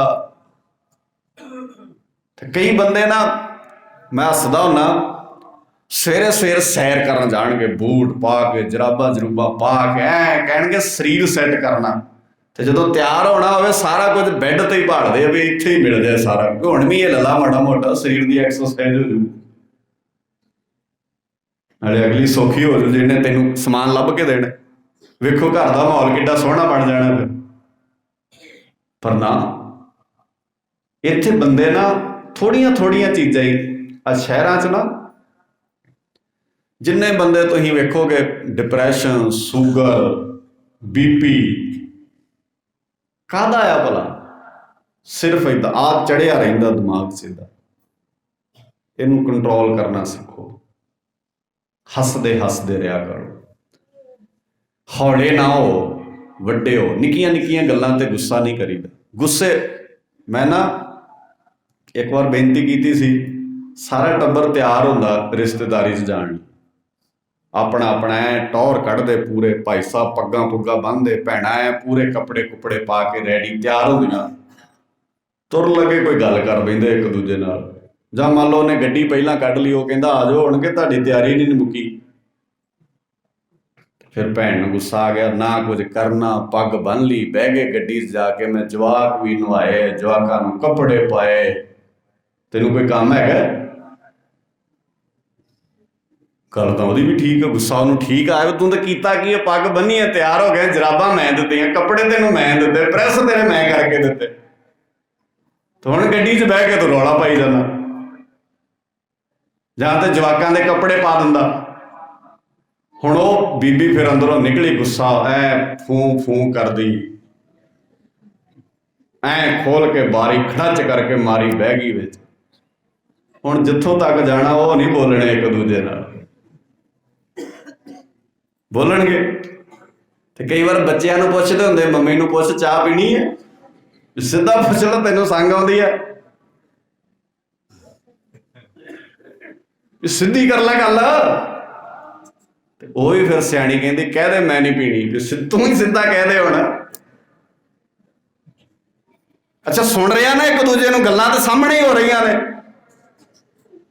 ਅੱਛਾ ਚਾਹ ਚਾਹ ਨਾਲ ਚੱਲੇ ਸੀ, ਹੁਣ ਜਿੰਨਾ ਚਿਰ ਤੱਕ ਗੱਡੀ ਰੁਕੀ ਨਾ, ਜਿੰਨਾ ਚਿਰ ਉਤਰੇ ਨਾ, ਉਹਨਾਂ ਚਿਰ ਏਸੀ ਭਾਵੇਂ ਜਿੰਨਾ ਮਰਜ਼ੀ ਚਲਾ ਲੈਣ, ਗੱਡੀ 'ਚ ਰਹਿਣੀ ਗਰਮੀ ਹੈ। ਬਸ ਇੱਥੇ ਆ ਗਈ ਨਾ ਗਰਮੀ, ਆਹ ਹੋ ਗਿਆ ਨਾ ਗਰਮ, ਇਹਨੂੰ ਠੰਡਾ ਰੱਖੋ। ਪਹਿਲੀ ਗੱਲ ਤੇ ਰੌਲਾ ਪਾਉਣ ਦੀ ਕੀ ਲੋੜ ਹੈ? ਰੌਲੇ ਨਾਲ ਛੇਤੀ ਹੋ ਜਾਣਾ, ਜਾ ਕੇ ਜਾਂ ਤੇ ਕੰਮ ਕਰਾ ਲਓ, ਸਮਾਨ ਚੁੱਕ ਕੇ ਰੱਖੋ, ਕੋ ਭਾਲੋ ਗੱਡੀ 'ਚ। ਜੇ ਮੰਨ ਲਓ ਨਹੀਂ ਭਾਉਣਾ ਤੁਸੀਂ, ਤੁਹਾਡੀ ਸਰਦਾਰੀ ਹੈ, ਅਗਲੇ ਨੇ ਆਪੇ ਹੀ ਆਉਣਾ, ਫਿਰ ਵੇਟ ਕਰ ਲਓ 2 ਮਿੰਟ। ਜੇ ਤੁਸੀਂ ਲੇਟ ਹੋਣਾ ਹੈ, ਅਗਲੇ ਨੇ ਵੀ ਲੇਟ ਹੋਣਾ ਹੈ, ਕੋਈ ਗੱਲ ਨਹੀਂ, ਆ ਜਾਏਗੇ ਆਰਾਮ ਨਾਲ, ਚਲੇ ਜਾਏ। ਤੇ ਜੇ ਕਹਿ ਹੀ ਦਿੱਤਾ ਵੀ ਆ ਜਾ ਟਾਈਮ ਨਾਲ, ਤੇ ਫਿਰ ਏਡੀਆਂ ਹਨੇਰੀਆਂ ਲਿਆਉਣ ਵਾਲੀ ਕਿਹੜੀ ਗੱਲ ਹੈ? ਬਹਿ ਜਾ ਆਰਾਮ ਨਾਲ ਆ ਕੇ, ਵੀ ਫਿਰ ਵੀ ਤਾਂ ਜਾਣਾ ਹੀ ਹੈ। ਪਰ ਉਹ ਜਿਹੜਾ ਅੰਦਰ ਕਿਣਕਾ ਬੈਠਾ ਨਾ, ਇਹ ਹੈ ਦੁੱਖ। ਇਹਨੂੰ ਬਦਲ ਦਿਓ ਸੁੱਖ ਵਿੱਚ। ਮੈਂ ਦਾਅਵੇ ਨਾਲ ਕਹਿਣਾ, ਬਿਮਾਰੀਆਂ ਮੁੱਕ ਜਾਣਗੀਆਂ ਸਾਡੀਆਂ, ਗੁਰੂ ਮਿਹਰ ਕਰੇ।